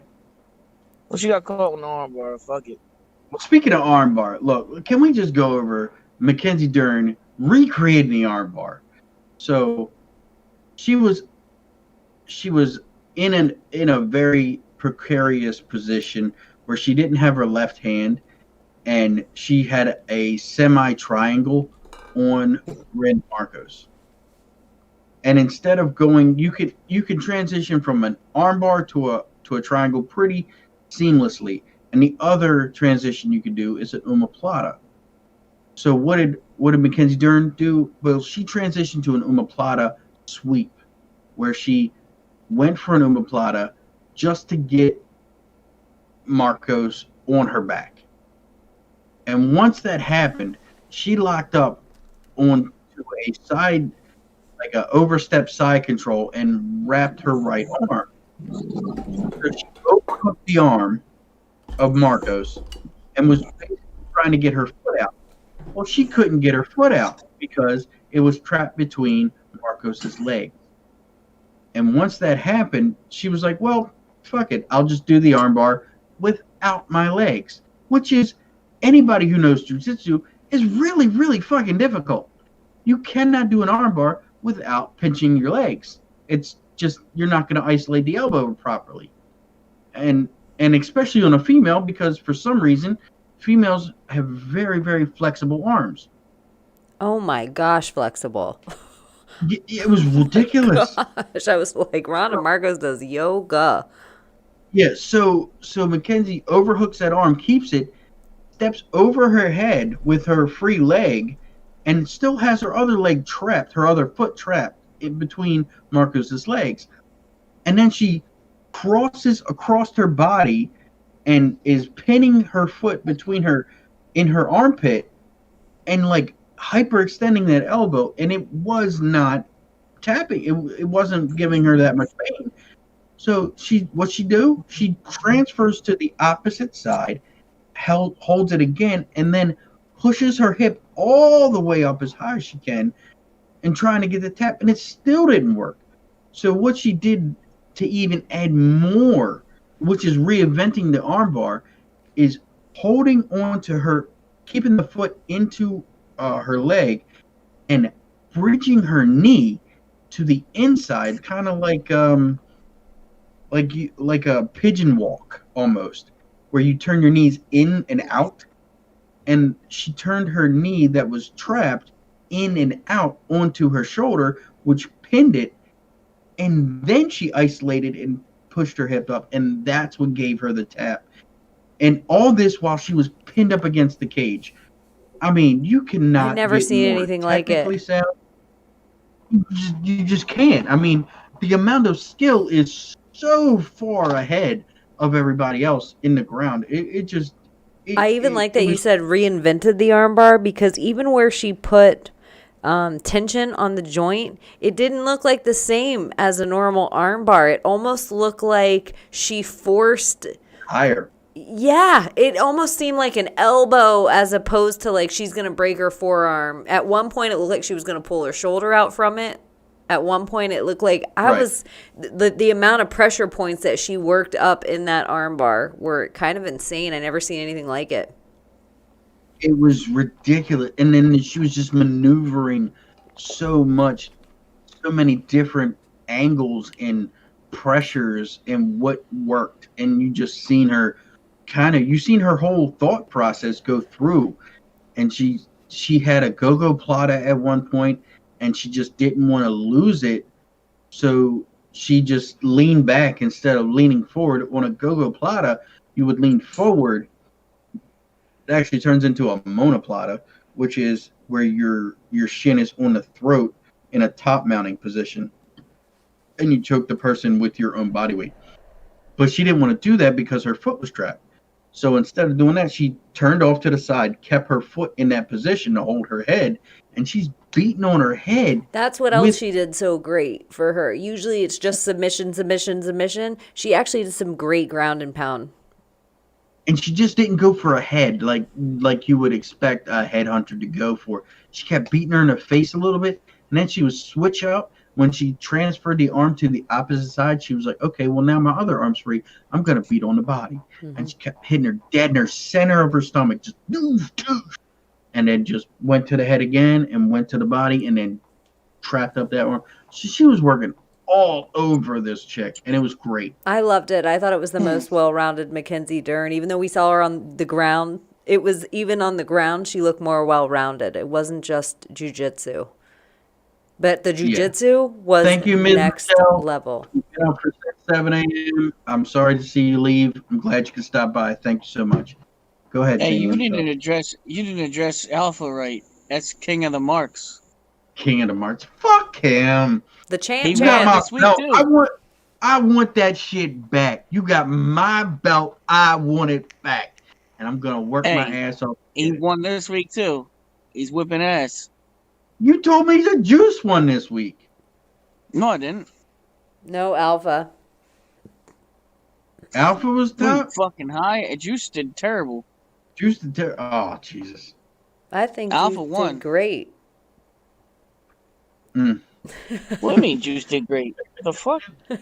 I just did great compared to her. Let's see. Where did Juice do?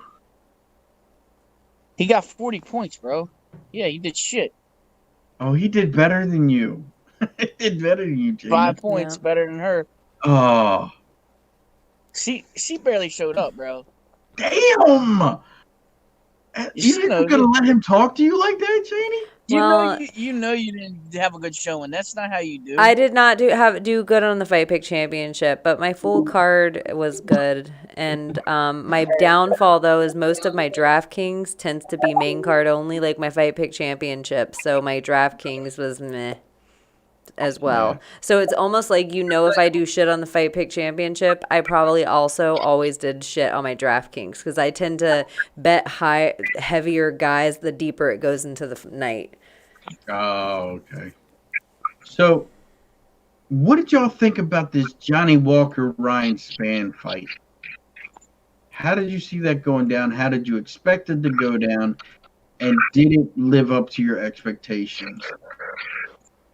I just thought it was a weird fucking stoppage.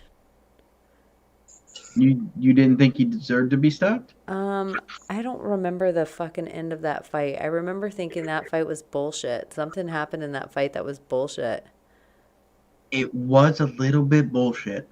So what happens is they were going at each other like Rocky and Apollo, just going back and forth, and they both hit a stunning right hand on each other that, if you look closely, rocked both of them. Uh-huh. Now, when it rocked Johnny Walker, he was way more animated about it. Oh, hold on. Is the champ here? Is the champ here? The king of the champ, the king of the marks. Is he here? Is he here? Huh? You don't even know what the fuck he's saying. What up, dude? What's up, man? How you doing? Well, fuck, I'm number one place. I'm doing good. Of a bitch. I think I'm doing. Oh, neither of your guys' videos up. I reset my screen to see if how'd you do your pick so good? I picked who I thought was gonna win, dude. You motherfucker. Cheat? What do you? How do I cheat? I don't know yet. I can't prove it. Hey. I just know it in my gut. Hold on, I'm trying to figure out my. He's got women's intuition with all that pink.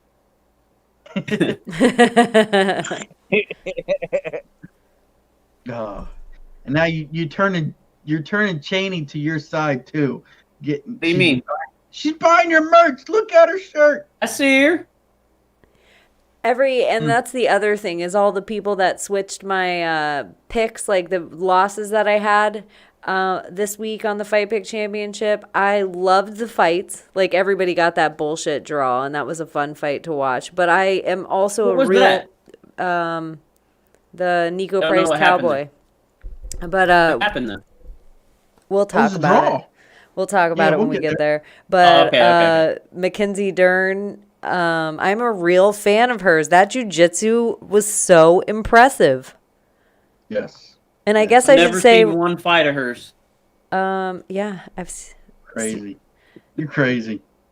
I'm a real fan. To come back to where we were before we were interrupted by the champ's presence. So Johnny Walker gets stunned by Ryan Spann. Ryan Spann gets stunned by Johnny Walker at the same instance. Oh, the king has returned. We understand. So they get stunned. Then Ryan Spann, instead of falling backwards, falls forward and tries to throw punches. And what he winds up doing is shooting a double leg in the process of him getting stunned. And then what happens is the bullshit. is where Johnny Walker starts hammer fisting Ryan Spann on the head, and it looks like he's hitting the back of the head. And I couldn't get a good vantage point from the angle that it was shot on television, so I'm not sure. I don't want to speculate, but it kind of looked like he was hitting the back of the head several times, about 10 to 12 shots. And I thought you were going to say like 3 of them were skeptical. no, it was like 10. It was bad. It was like 10. Okay, I knew something was shitty about the fight, but so many things won me over by the end of it. I forgot the bad things. Yeah. I knew there was something so shitty about this I didn't like. So when he hit him like 10 times on that head, Ryan Spann's corners is yelling at the ref, "You got to call this ref. He's hitting the back of the head. This is some fucking bullshit." He's yelling back and forth like that. So finally, Ryan Spann tries to cinch up on the double leg, and Johnny Walker then switches his hips and like shifts over to the side more. Then he does a 12-6 elbow on the side of Ryan Spann's face, and Ryan Spann just goes limp. And just like hands like this, and he hits him another 4 or 5 times with a hammer fist that could or could not be the back of the head or the side of the head. It was a bad angle, I'm not gonna say. but Ryan Spann then goes completely limp, and then Dan Margliotta jumps in and says, "No, as the fight's over, it's over, it's over." And Johnny Walker comes away with a first-round knockout again, looking like he's hype train is for real. I thought it was great. I thought his chin looked like shit. I thought he got knocked out like 3 times in that round. He did. Don't think the hype train's real. That's where I'm like, I'll buy tickets for Mackenzie Dern. I'll buy tickets. I won on the Kevin Holland. I won on who else did we talk about earlier tonight that we were Shimev. Oh my gosh. I won on, but not that I don't want on the Johnny Walker hype train. Oh. Anybody that's not like top 10, he's gonna win that. Yeah, that is true. That's true. Oh, no. Krylov was not top 10. Oh. Yeah, you're right. Good, though. I don't know if they can keep him away from top 10. And the 205's a shallow division. So it's going to be... He's the Sean O'Malley of the light heavyweight division. But he looks good because he wins. And they said he's beating the pants, just like Mackenzie Dern. You guys talked about how good everybody did tonight yet? We have talked a little bit about it. We told everybody that you were in first place. I believe you had how many points was it, buddy? 75 points? I think it was 90, wasn't it? 90 points? Oh. 95. 95 points for the out. At the end of it. 95 points. It's all right because I'm coming up on you now, man. He's coming for that ass. As long as I'm not coming on that ass, we're good. I'm just coming forward. So the other fight the other 2 fights we haven't talked about yet is Donald Cerrone versus Nico Price and the main event of Colby and Tyron. So what did y'all think of this co-main event between Donald Cerrone and Nico Price? Did it go as expected, or did you have some reservations about one or the other person? How did you see it going down? Alpha, I'm gonna jump to you. How did you think that? How did you see that fight going? I thought Price was gonna dismiss Cerrone in fucking 1 round, dude. I'm surprised it went all 3. Yeah, it looked it looked that way, buddy. How did you see it going? Oh, Cerrone was gonna fucking beat his ass. Really? And yeah, I thought everybody was sleeping on Cerrone. I didn't give a fuck about how he looked. Everybody kept tweeting and shit or Instagramming. He looks different. He looks weird. He looks something's up. Cerrone. He said he aged like 15 years overnight. He did look old. He looked old as shit. Hey, he obviously ain't that fucking old. He didn't fucking lose the dumbass Price. I don't know. I agree with the I don't know. Because Nico Price was so respectful. It was like he was so excited just to fight Donald Cerrone that he didn't want to kill him. I think if that had been anybody else, Nico Price would have whipped that ass. I was He was surprised so at how big Donald was. I thought Nico yeah. was going to be far bigger than Donald, but Donald They looked. were about to say it looked like a mirror match, is what it did. It looked like a mirror match in Mortal Kombat because both guys were fighting the same exact style, the same exact MO, and just had the same kind of move set. It was like you seen the new Donald Cerrone in Nico Price and the old Donald Cerrone in Donald Cerrone, and he was just kind of, I wouldn't say passing the torch, but it was like a meeting of the same person. It was they had very, very similar styles.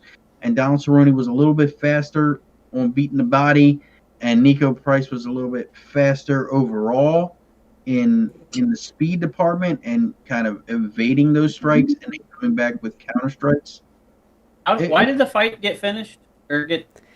I think It in the didn't. first round, even though you took the point from Nico Price, in my opinion, for the eye pokes in the first round, Nico Price was handily winning the first round. He had like 70 strikes to 10 or something ridiculous. It wasn't that big of a difference, but it was something ridiculous in the first round. So you don't give that round to Cerrone because you take the point. It just becomes an even round, in my opinion.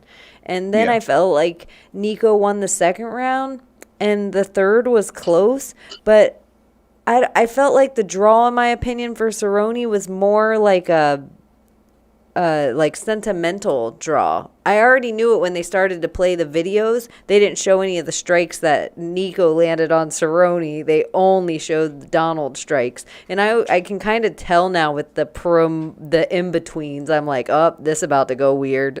Cuz you didn't see anything from Nico.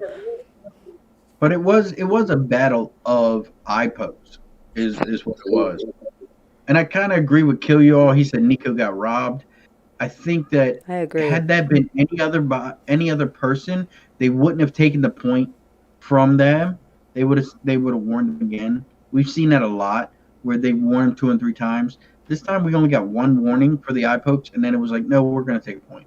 I don't mind the point That's taken. how it should be to me. I agree. I think the point should be taken from the warnings backstage.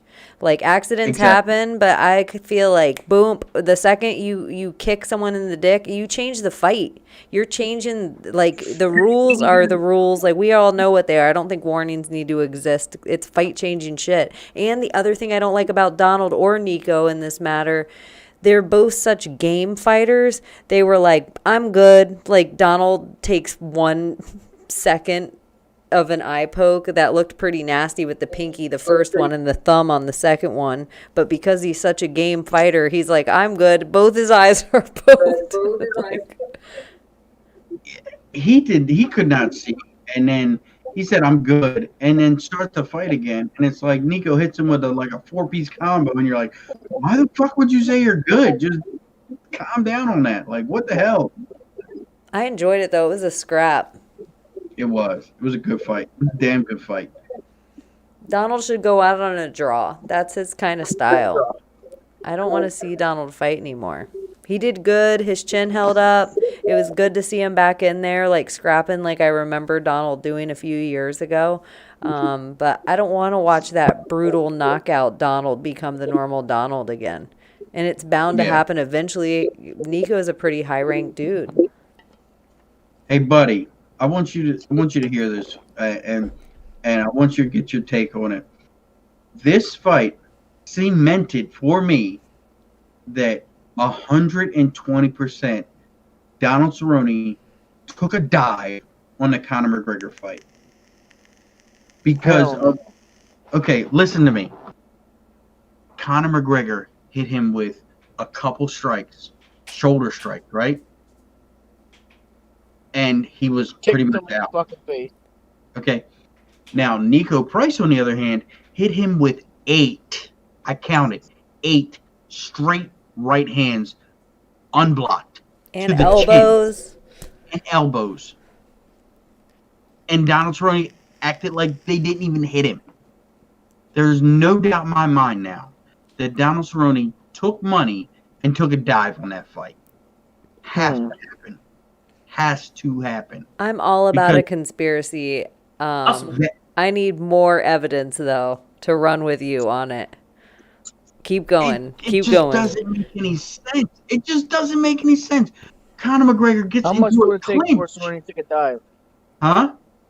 How much money do you think it would take for Cerrone to take a dive? $80,000. I can't even imagine a guy like Cerrone taking a dive. I would say a quick mill. I mean, from somebody like McGregor, bro, it would have to be a pretty penny. I don't think it would be. You don't accept the first offer from McGregor, bro. True. You don't. He probably got a mill, but I don't. I think if McGregor would have just gave him 80 off the top, like, hey, here's $80, here's 80 grand, $80. whatever. That'll be $80. Whatever. You know what I bet. But I can drink all night with $80. But I think this. Buy me a jet ski. I think this is what happened. I think they came to Donald and was like, hey, you're a decent fighter. You're going to make a lot of money. You just had a kid. This is guaranteed money. Take the dive. And Conor paid on it and Dana paid on it. So he's getting them both ways. There's no way that Dana paid. Dana didn't give a fuck about paying somebody to win, lose, or draw.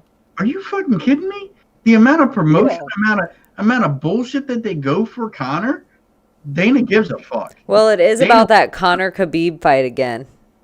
Mm-hmm. And if Cerrone fought him for real, that would have been a highly contested fight. It was just weird the way Donald Cerrone folded within 40 seconds.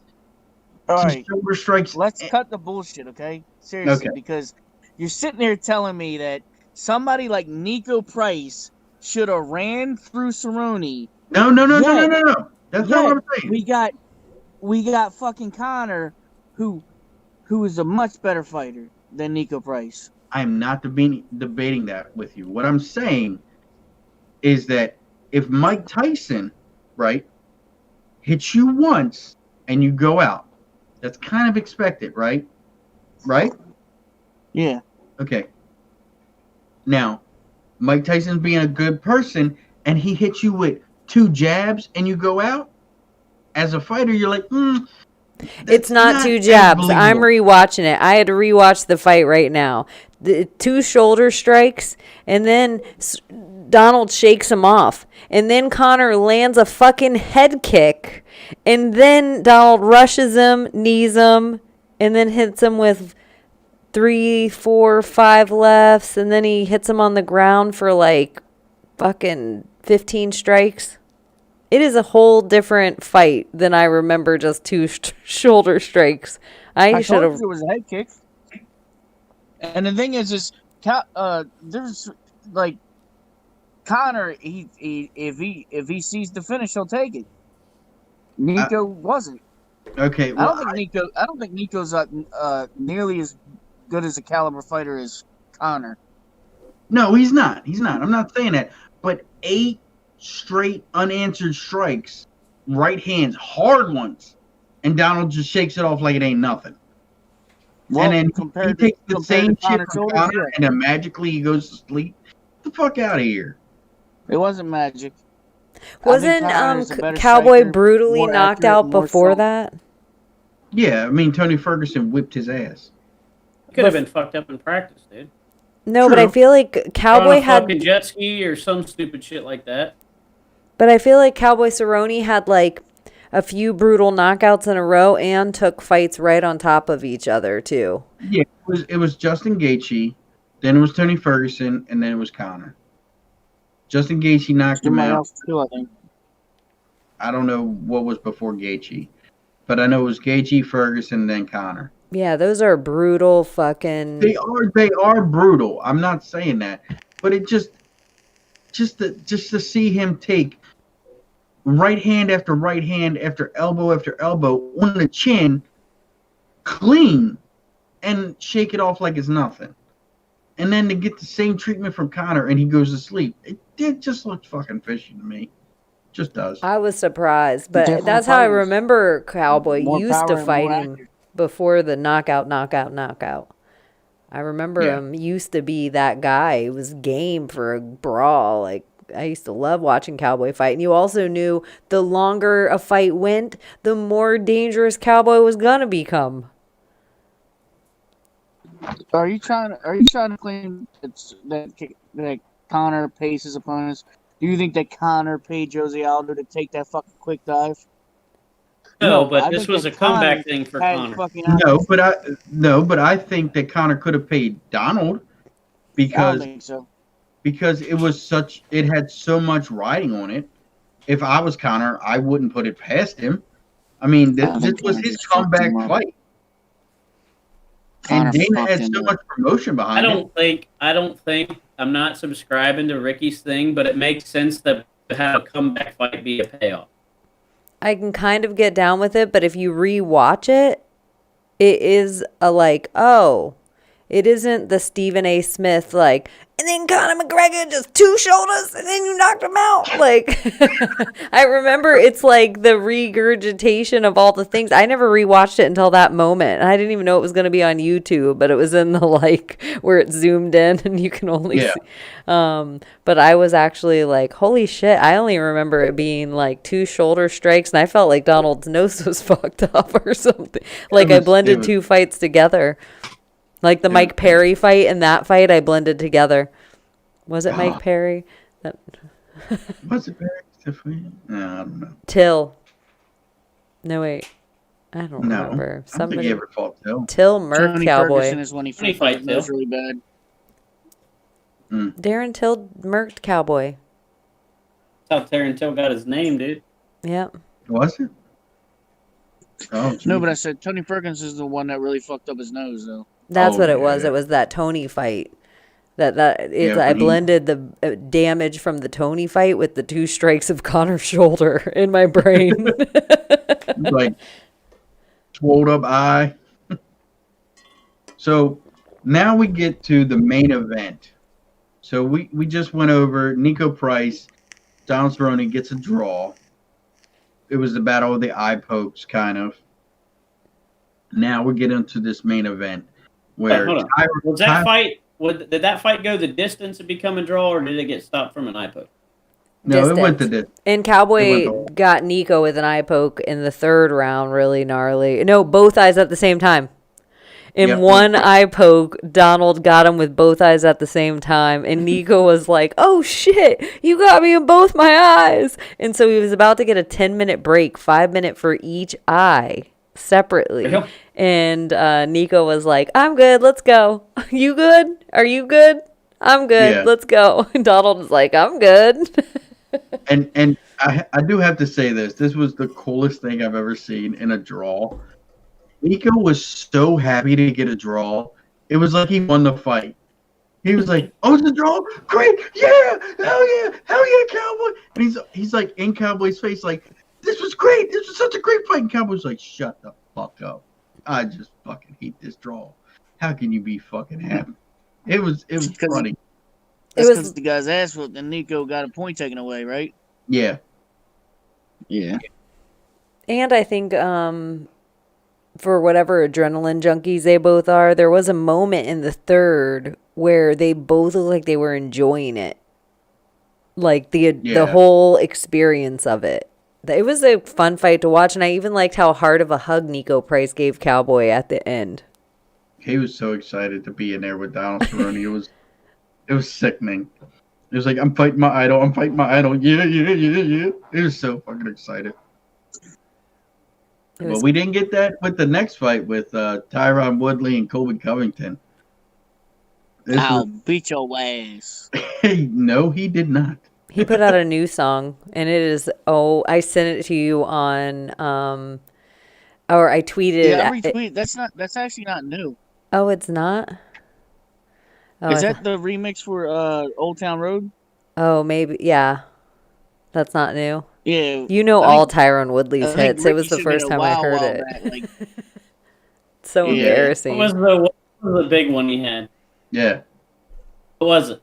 I'll beat your ass with Wiz Khalifa. No, the in one that and was out of actually like love, going in around and out of Twitter. love, in Oh, and yeah. out of Love love with with you. Yeah. That was so bad. That was Got so him hard. juicy That ass was his best curve. song because it sucked so bad.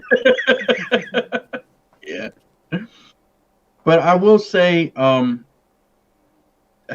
in this fight, Colby didn't do anything that we didn't expect him to do. But Tyron, to me, quit in two separate occasions. He kind of bitched out on me, and you could. It was very obvious Fucking that he Tyron was Woodley bitching did. out. It was bad. It was bad. $5, his ribs not broken. No fucking way. I don't believe it. I think he knew that the fight was over. He was and gonna wanted get to say- finished. Yeah. Yeah, he wanted. He did to get say- finished, right? No. Yeah. Well, yeah, we can go through the rounds if you want. Happened. Yeah. Okay, go ahead. Tell me what happened, Chaney. Break it down. The first round went exactly like Kamaru Usman versus Woodley. Quick takedown, top control by Covington. He did some minimal ground and pound, not as much as Colby normally does. It took a minute for Tyron to get up, but the one good thing that I did like that Tyron did the whole time is he held Colby's neck so close so Colby couldn't get off any of that spinning shit ever on the break. Usually Colby gets off some good elbows or some nasty shit. Tyron did some good shit at the beginning. Yeah. I think what Looked it like he did his homework. yeah, and it took it looked like more of the same in the second round. It looked like by the end of the second round it started to Colby started to get really confident that Tyron was not going to really strike with him. And you kept hearing Colby's corner, like, keep your right hand up, keep your right hand up, keep your right hand up. So it was just like he was doing everything right, being very coachable in the moment and feeling comfortable the whole time. And I just felt like end of the second to the third, I don't know what Tyron Woodley looked like in there, but I can imagine that Colby saw quit in his eyes because that's what it looked like. He had zero fear though going forward from that point on with him. Yep, zero fear. And then when he took him down and started with the elbows in the third, you were just like, oh, he's got it. Tyron's quitting. And what I don't know what round it was, but he got gently poked in the eye. Now, I understand that a poke in the eye is a poke in the eye, and you need time to recover from it. But Tyron took a little bit extra on it, and you noticed that he was like waiting for the duck. He was using the towel a couple of times, and it didn't look like he was in any pain whatsoever. It was just like, oh, I just need the rest. I think it was in the third round. He's just like, I just need to rest. Well, he tried to get the fight stopped for a dick kick that didn't happen. I rewound it and rewatched it too. And Colby got a nice kick straight up the middle and kicked him in the lower abdomen. And he was like, oh, like grabbed his shit. And the ref was like, keep fighting, keep fighting. He was trying to get that break and getting himself caught in between too. His style's he's been figured out. It's just that school of dudes. Not only has their style all been figured out, they're not as fast as they were on the tapes that all these kids have been watching. Right. So it's like, now, yeah, it's not their fault. Age is the monster that catches us all. Yeah. The ref, who was the ref? It wasn't Dan Mergliata. It was Herzog? Yeah, I think it was Herzog. Chris Herzog. Oh, you said he's black. No, it's black hair. Black hair. He has black hair. Oh, yeah, it's probably Herzog then. Do you look like bitch off of fucking basketball? Yes. That's him. Okay, Herzog. And so the fight ends with Colby on top doing ground and pound, and then Tyron pulls him in, and then all of a sudden Tyron Woodley's like, "Oh, my rib! Oh, my rib! Stop, my rib!" And that's how the fight ends. Oh, it was Dan Mergliata. Sorry, it was Dan Mergliata on the ref. Says Coach. Oh. He's a racist. Well, that's the thing. If He you is. like pick against Tyron, or if you freaking like talk shit about him, you're a racist, dude. No, I talk he shit on has. He Tyron. has. I ain't no racist. Oh, Hey, Rick, I'm not even gonna tell say it. him Murgalata has fucking racist past when it comes to his officiating and shit. Oh, Dan does? You think so? Oh, the way he acted with not Paige Van Zandt, Michael whatever the fuck. Oh, MVP? He was just Yeah. mad because he was cocky, and I think he lost money on the fight. Showboating Nah, twice, two there's separate other times with instances, but that was the MVP. main one that I remember. Yeah. I feel like it was Hold on. two separate times and with the way he acted MVP. with Greg Hardy, bro. Oh, Greg Hardy. He deserved it, though. Fuck Greg Hardy. I'll be right back. Fuck Dan Murgalata. He needs to worry about his reffing and not worry about his fucking opinions. You're literally paid to be non-biased, and he acts biased. I know. I kind of think there's certain people in the world that they shouldn't be allowed to share opinions while they're doing officiating jobs. And I think that would be a good None of one. them Would be should. like MMA ref. Like, I don't know. It was. I don't think. To me, none of that fight was surprising at all, including the quit in Tyron Woodley. He had it with. He looked like. This is what he looked like the whole time against the cage with Usman. And that's what I noticed the whole time with Colby. Every 2 minutes he was looking at the clock, like so evident, like how much longer do I have to go through this nightmare? What happened to him though? He knocked out a bunch of He's, old men. I feel like there was these certain rung of dudes that were in the last phase of UFC. They all got their belts by beating the old rung of old dudes. Like they didn't have so much their age competition. And by the time Tyron Woodley got all the way up there, in my opinion, he played it so fucking safe. It was all like he didn't fight the same way at all that he got to the dance with. It was broken on the Wonder Boy fight, and we had to watch that shit twice. Tyron done? I love how you call him Yeah. Tyron. His name? T Woods. Tyron.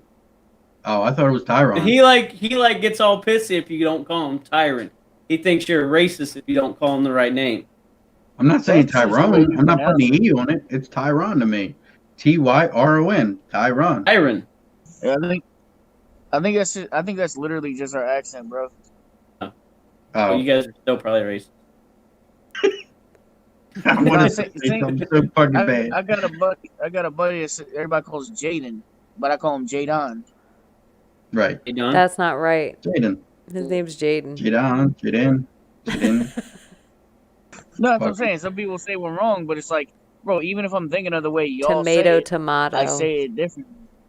He's motherfucking Tyron. That's what he is. Just like Taiwan. Taiwan, Tyron. Okay, whatever. Motherfucker. T Woods. That's why he likes to be called T Wood. Yeah. Well, T He's Wood gave stupid, up like a that's why. bitch. T Wood gave up like a bitch, and I don't want to see him in the fucking fight game no more. No, there isn't really damn. any. I think he gets cut, dude, especially with how big of a bitch he was when he was the champ. Oh, Yeah, he's about to get paid. He's about to get paid, y'all. by who? Bare knuckle. Fuck you think? Oh, Conor well, McGregor. not by the UFC. Yeah, it certainly ain't I by the love that UFC. idea Dana of him White. in You bare heard Frank knuckle, Mir? though. Because he's actually one of You those heard dudes. Frank Mir sign with bare knuckle? Huh? That's scary. Say again, buddy? Frank Mir's with bare knuckle now. No way. No. Fighting or commentating? Fighting. No. I seen it on a post. It might have been fake. I see these things and then I just keep scrolling. I never check into them. Yeah, I don't see that. That guy's got brain damage. You don't want him fighting bare knuckle. He just broke the top of his mouth not too long ago in a fight. Yes, yeah. His whole top plate is fucked up. Looks worse than But my. that's why you would take a big payday with bare knuckle and just take a fall. I mean, it's possible. I'm not saying that it's not. I mean, They can't beat on you when you fall down. Bare knuckle, they gotta let you up. They gotta give you 10 count, right? I have no idea. I've never watched but one fight in bare knuckle. Oh, you didn't see Chris Levy get knocked out by the porn star? No. The gay porn star, by the way. Well, I mean, that's the only way you make At least money in that's what I was porn if told you're a he- guy. At least that's what I was told he was. Yeah, it's sad. What about- It's really and the then- only way because ladies don't really get down with as much as that. But dudes need Big their money. gay porn. And some Mm. women Hey, Artem looked watch good gay though porn. in that. Okay. Lil Wolf when he fought Paul Giamatti or whatever the fuck his name is. Paul Giamatti. Malinaji. Giamatti is same person, bro. Is that how Yeah, you they- say it in your accent? No, that's just me not remembering that motherfucker's name because he's got. I like the actor. I'm just kidding. Polymalinology, right? Is that how you say it? I Alpha? don't know. Motherfucker likes to spit Malinaji. on everything, doesn't he? Yeah. Once a motherfucker spits on me, it's pretty much over at that point. It's fight on sight. You're not gonna spit on me. Did spit on McGregor all- pay him to take a fall in sparring?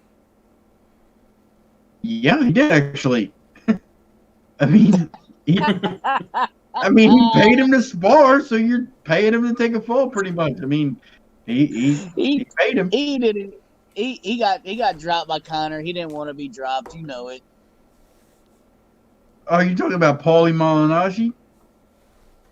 Yeah. Yeah. He didn't want to lose, but he did, and he got paid to lose. I mean, that's so. Yeah, he took a fight, took a fall. Fuck it. He may not have wanted to do it, but he did it. You are delusional fucking hate, bro. Call me what you want. I'm still right. No, you're not. Oh Jesus, Uh-oh. what are we watching? What are we watching here? I just see a blur screen. We see the shoulder strikes, seen the head kick. Oh my God, a head kick. It killed me. Oh, another punch. Oh, I don't want no more. Please stop the fight, Mr. Connor. Please stop the fight. dude. It's over. No, dude. That's real fight. Oh, bullshit. Gonna fucking fall. It's You ain't such a gonna tell real me fight. that It he was took a like fucking 24 unanswered strikes. He took a dive. Fuck him. Next thing you know, he's gonna say John Jones's fights are fake. I actually think John Jones is running from. I think he's going up to the heavyweight to take easier fights because he's scared of Jan and doing Reyes again. Yep. He will He's not. not Scared fight of Reyes. Jan? I don't know if I he's scared think- of Jan, but he's scared of Reyes. Jan was the next fight anyway. It wouldn't be Reyes. It would have been Jan. Jan was the guy that was supposed to get the fight with Jones, not the Reyes rematch.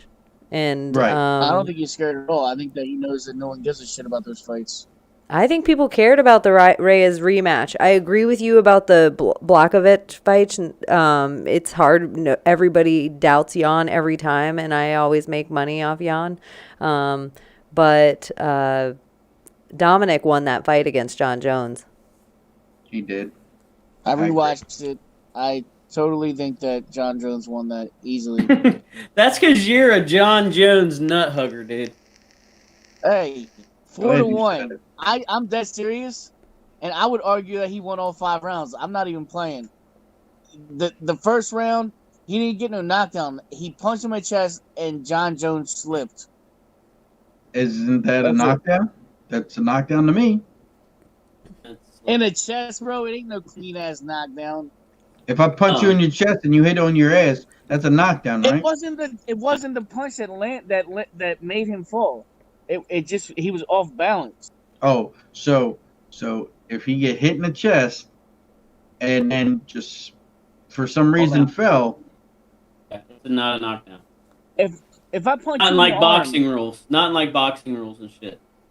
if I punch you in the arm and it literally only made a contact with your arm and you're slipping in the process and you fell over, it's not a knockdown, bro.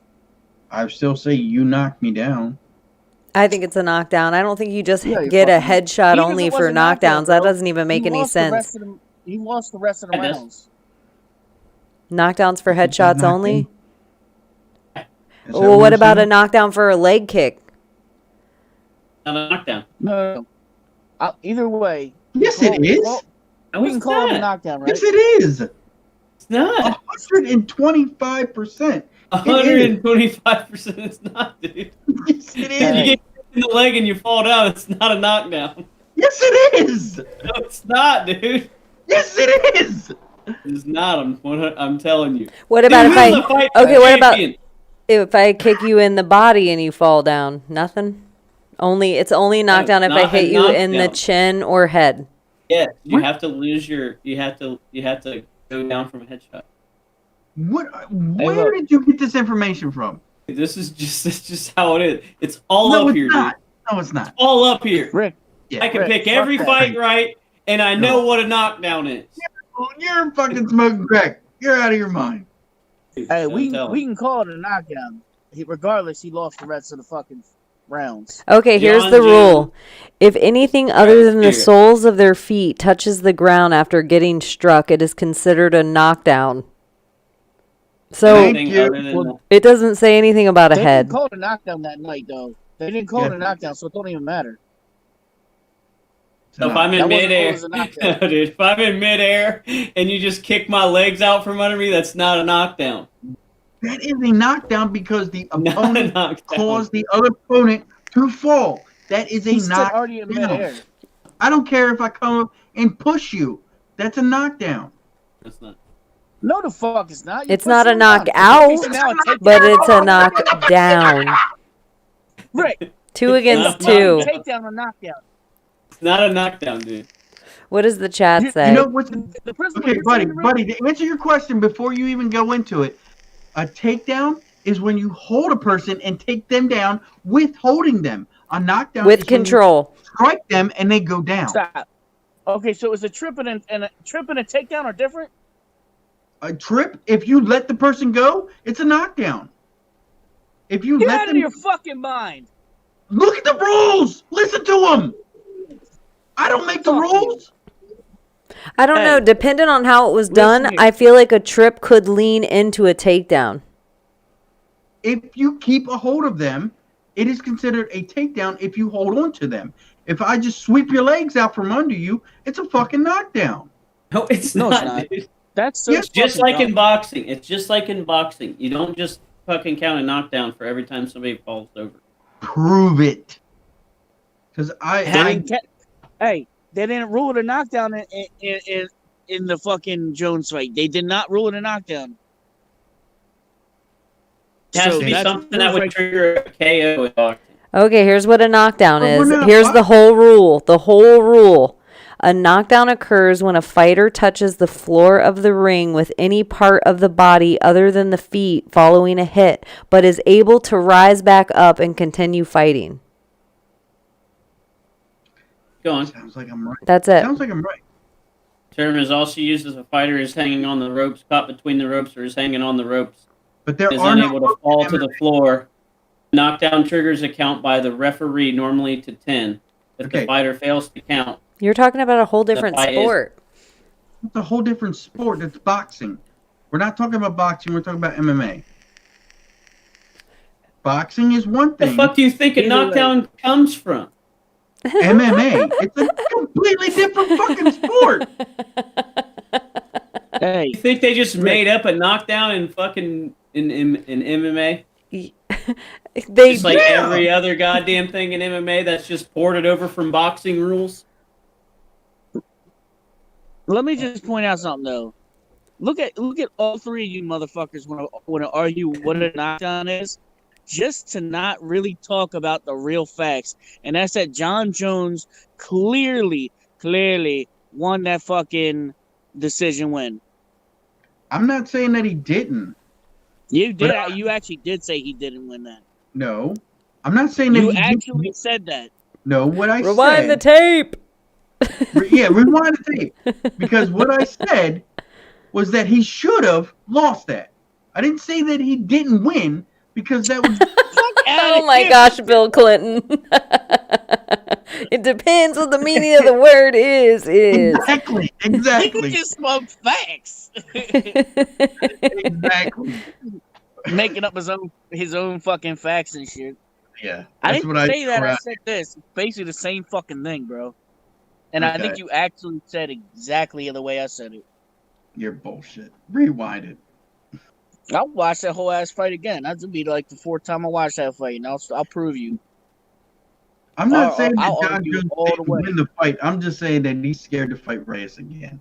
Just because Reyes moved forward the whole time doesn't mean that he was even he wasn't even landing. He was just throwing.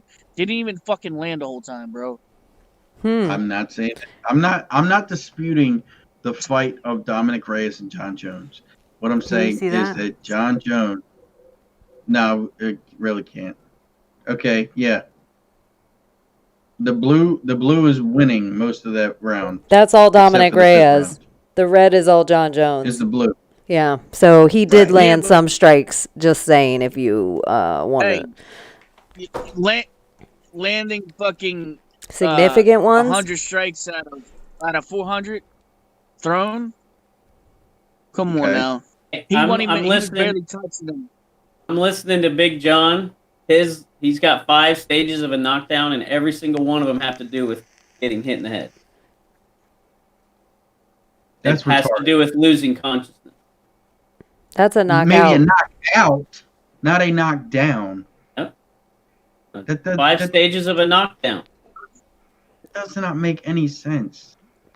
So You're Don't not count a making damn sense. trip as a knockdown, bro. okay, so a liver shot and I go down to a knee. That's not a knockdown, right? I don't know if it is No. or not, to be honest. Why? What is it called then?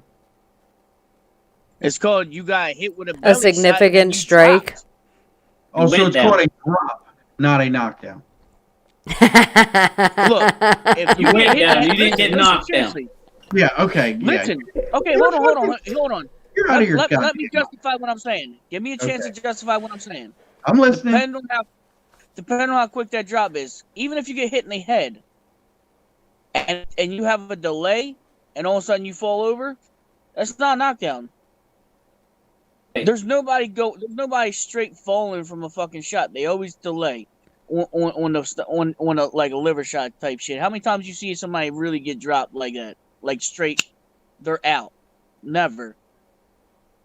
But Okay, with the headshot, knockout. Okay, knockout. Jeremy knockout. Stevens. Jeremy Jeremy Stevens got hit with a liver shot and was like, fell right down. Right. He didn't drop right away. Yeah, he did. backed up. I think he But- did right but to are his you knees, saying- like are you Ricky saying said. that- I don't think it counts as a knockdown if it's a liver shot. I'm 100% sure it does. It probably does, because in boxing it does. It triggers a count.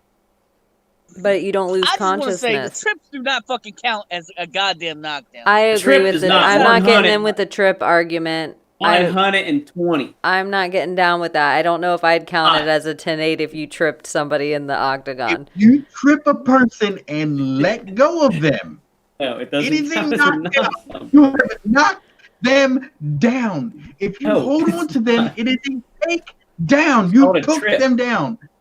I would love it though if I think it should be counted as something though. If I trip you down, it should be like a takedown. Takedown.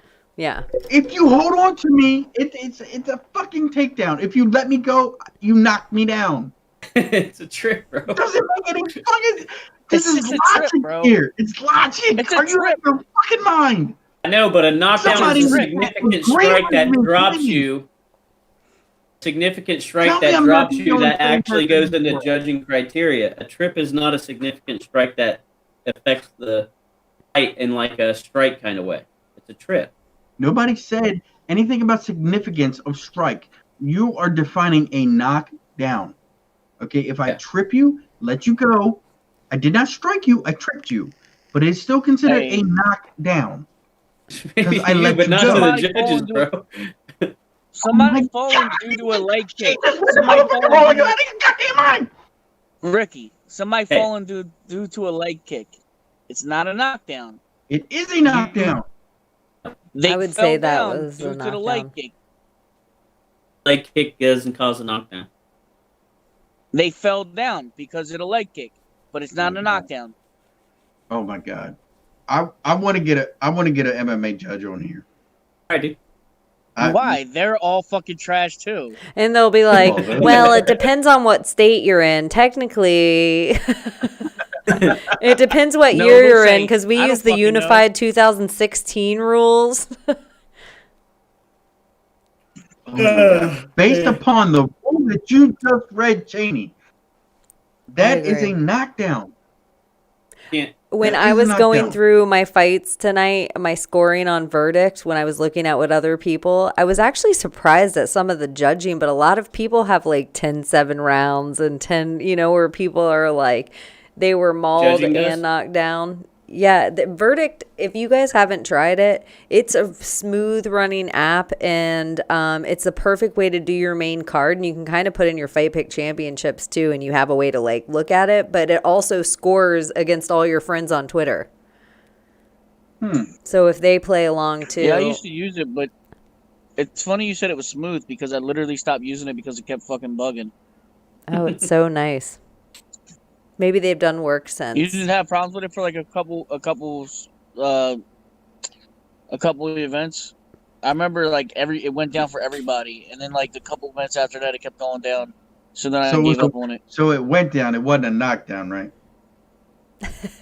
Rick, you don't know your fucking ass from a goddamn hole in the ground. You fucking idiot.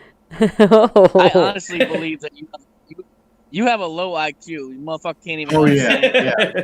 That's true. You're right. I have such a low IQ. Oh my God. You're getting you personal. Can't understand the difference between a fucking knockdown and a trip. I've very eloquently explained my position. Look at him trying to use words. Use big words. Oh, I'm sorry. My low IQ. I'm sorry. Let me dumb it down. He really thinks he's flexing on me right now. I can't flex on somebody that can't comprehend it. Look, so it's not a flex.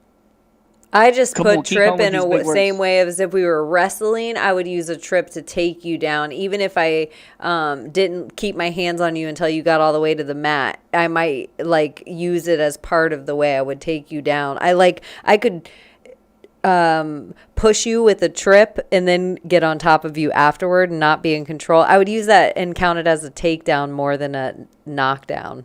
But I do think you don't have to get hit in the head only. I do think there's other ways to get.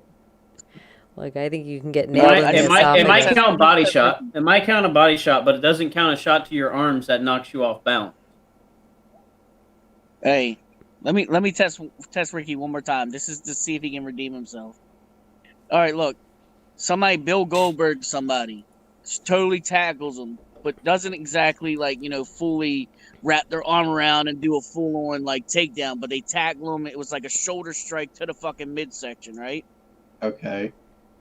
And gets up immediately. Is that a takedown or is that a fucking knockdown? Did the person doing the shoulder strike hold the person until they went to the ground? This motherfucker acted like it matters, bro. Well, it matters a lot. He tackled him, bro. It's a tackle. It's a takedown. Doesn't matter how clean it was. It depends. It doesn't matter how he doesn't have to wrap his arm. If I check you like a hockey player, that's a knockdown. If I take you down like Ray Lewis, that's a takedown. If I hold on to you till the time that you hit the ground, it is a takedown. If I knock you off balance, it is a knockdown. I am not. You mean to tell me if somebody clotheslines them? That is a knockdown. You think that's gonna happen? That's a not. Whether it happens or not. I like how Buddy created a magical situation, and then it was like, you think that would fucking happen? Someone would clothesline somebody and knock them down. That's even crazy. You would think somebody would use a clothesline in the UFC. That's dumb to think. I'm sorry that I'm using logic in this situation. I know I'm an idiot for using logic. God forbid. Honestly, when we all started this, I thought that Conor McGregor was knocked out because of a check. Because of a shoulder check. Like, it's so weird. Oh my! He wasn't even knocked down from that. Hey, I got a random question for Alpha. Did you see or did you hear about Ricky fighting Jay Jeezer last week? So you said it. Yeah, I Ricky didn't watch looks the so fight. good against Jay Jeezer. Did you guys end up fighting? Yeah, he whipped my ass. I didn't stand Really? up. I didn't stand a fucking shot in hell of winning. I mean, it was so bad. The commentator called me shit. The commentator was like, "I just want to say Ricky is shit." that's the guy. I mean, I didn't block not a one shot and just got my ass handed to me. The fight lasted all of 20 seconds. It was horrible. He thought he was gonna do some swaying shit. He was just swaying in the hooks. So what happened was I got on YouTube and was like, okay, well, I need to get the Botchniak. best counter that I could do. And what I found out was the best counter in YouTube was if you sway to one side and throw an uppercut. So I was like, well, that's what I'm going to do because nobody's really going to expect me to start swaying and do head movement because they know I suck. So I'm going to sway one way and hit an uppercut and knock this guy out. That would be great if it happens. Well, what happened was I swayed and the guy fucking just straight hooked me. And he was like 3 hooks and I was out. And I was done. Don't fuck with Jay Jeezer, dude. Oh, hell no. No, I know better now. There's levels to this. Yeah. We talked about Yeah. you too, buddy. You got up to like what, 26 or 23 or something last night? 26. Yeah, everybody Damn, can use dude. Photoshop, man. That didn't happen. Yeah, I was fucking on my grind. I still say Uh-oh. it's Photoshop. 50 Nice, title bro. defenses until I took an L. Damn. I don't believe it. Pretty good, I dude. got screenshots to prove it, dickhead. Are Yeah, you Photoshop. I grappling know heavy that. right now? Yeah, of course. I was going for instant subs every time. The person that ended up beating me, I already knew him from around the community and shit. And he already had 2 wins against me or 3 wins, and he won decision, I believe. Like I don't get beaten easy. Damn, Kill Y'all says you suck at UFC 4, yo. You didn't break a rib? He literally got instantly knocked out today, and then fucking told everybody he quit the game. Being a little pussy. So Kill You All, keep talking, bitch. So, hey, I do want to ask you a serious question, though. It's not a knockdown, dude. It's not. You're right. In UFC 4, do you get invited to the EA tournaments at all? Being so ranked so high? Well, I'm already in the Discords and shit. It's basically like you're involved as much as you want to be, as far as I know. No, but I Like, mean, could have you fought in any of the tournaments, the EA tournaments? dude, they're not just, they're like league fights. I fought one at your house when I was babysitting your fucking kids, bro, and I won. Okay, I didn't know that was an EA tournament. I thought it was just Well, it's like the WFA or the LFA, where the fuck, you know what I mean? It's the junior league to the main one, but it was on their channel. Did you make the big show? That's what I'm asking. I've been focusing on my own product lately. Okay. But I'm 2-0 on the any type of official league. Does Oh, UFC okay, 4 that's do good. anything like esporty where you could like go to Vegas or something potentially and like play against a whole bunch of people like in a tournament?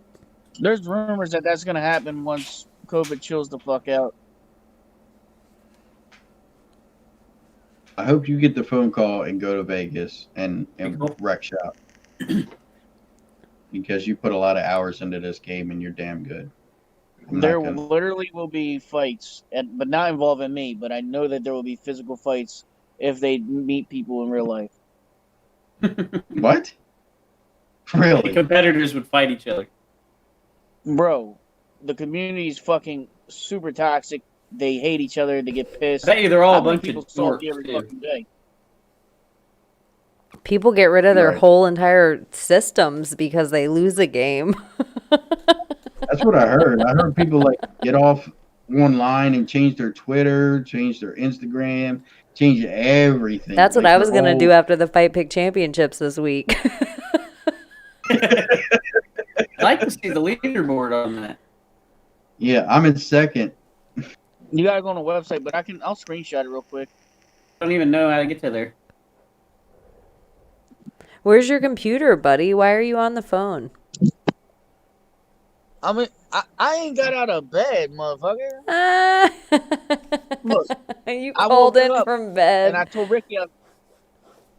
Look, I woke up. I told Ricky, I was like, "Yo, I'm still in bed." And then he's like, "Call up." He's like, "Get in here." And I'm like, "All right, fuck it."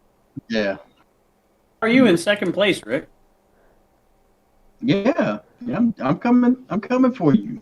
You got 75 points tonight at least, and Grampy Bag got 0.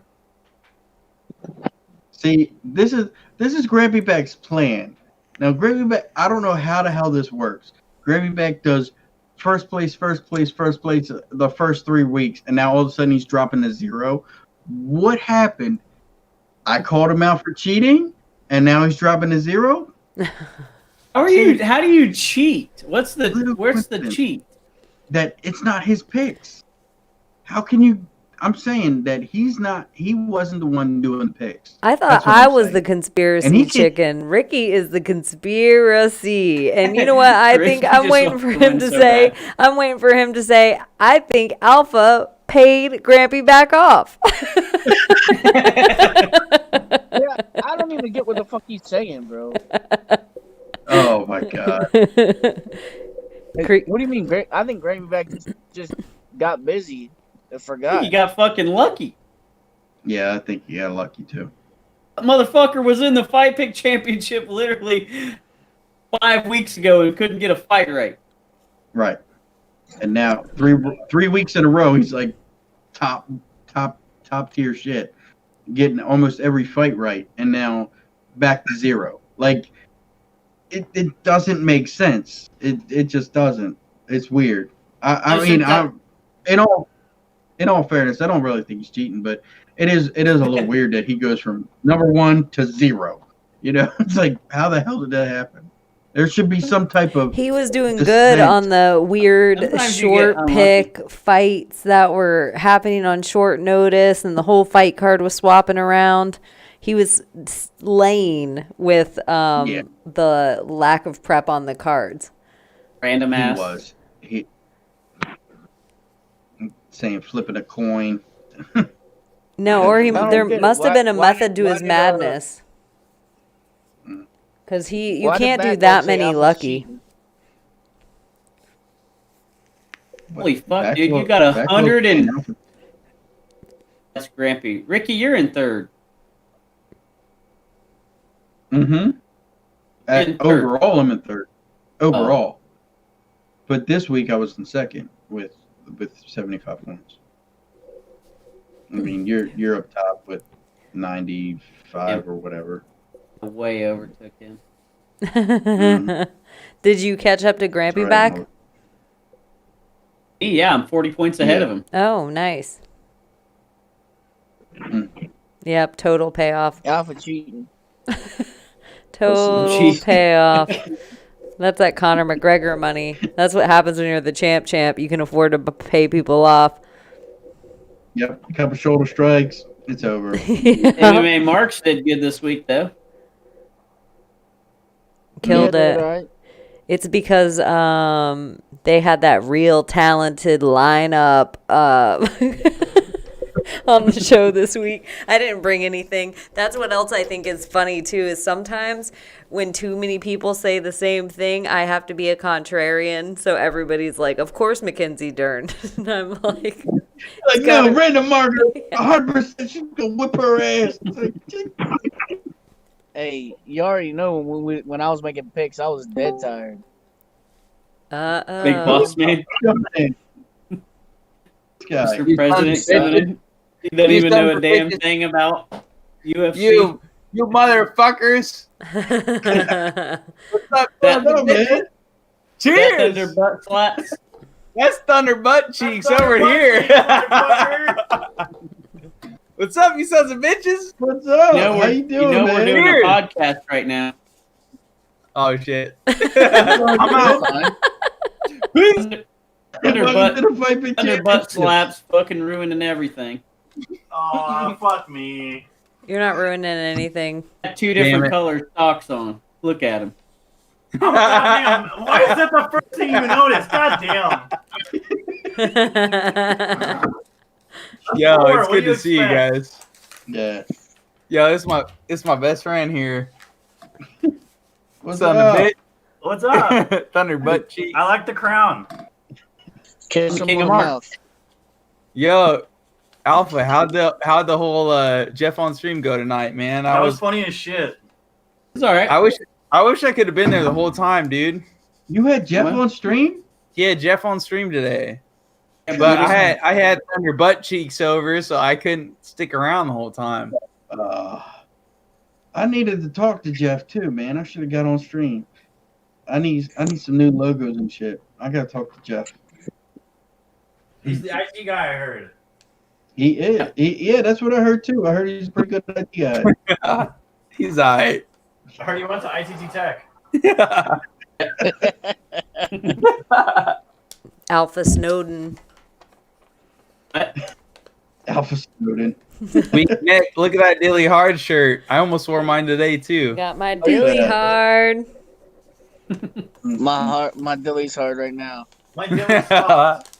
My dilly stopped. It's because you're still in bed. They're crazy. Yeah, it's good to see you guys, man. Yeah. We're playing some. We're trying to recruit some people to play some Among Us, but it looks like y'all are really into, I don't know, wrestling shit. Some Wrestling. Oh, this is MMA this week, brother. This is MMA. MMA. Yeah. Among Us seems like it's too scary for me. Oh, it's not scary at all. No, Among Us is cheesy. It's like a murder mystery. Oh, It's a okay. murder mystery. You gotta, Talk shit. you gotta Like lie your heart out. Yeah. It's fun. The guys are like this big and they run around. They look like minions. Oh, I've seen Just run around. Backlog play Shit it. get hit.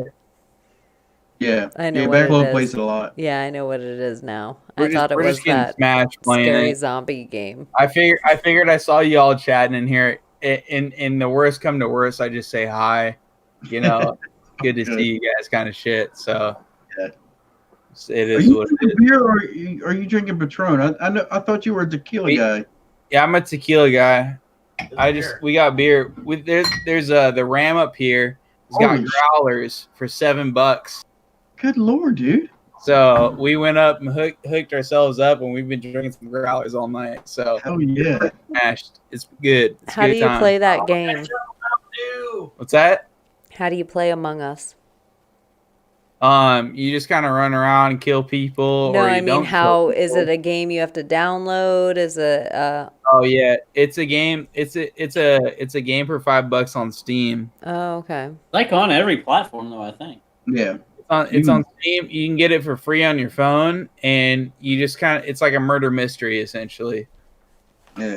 You just It looks try to pretty find cool. out who the killer is. You talk shit and lie out your ass, and that's what it is. Sorry to interrupt you guys' stuff, man. I feel like that's all it's turned No, into. shit. Whatever, dude. No worries at Whatever, all. man.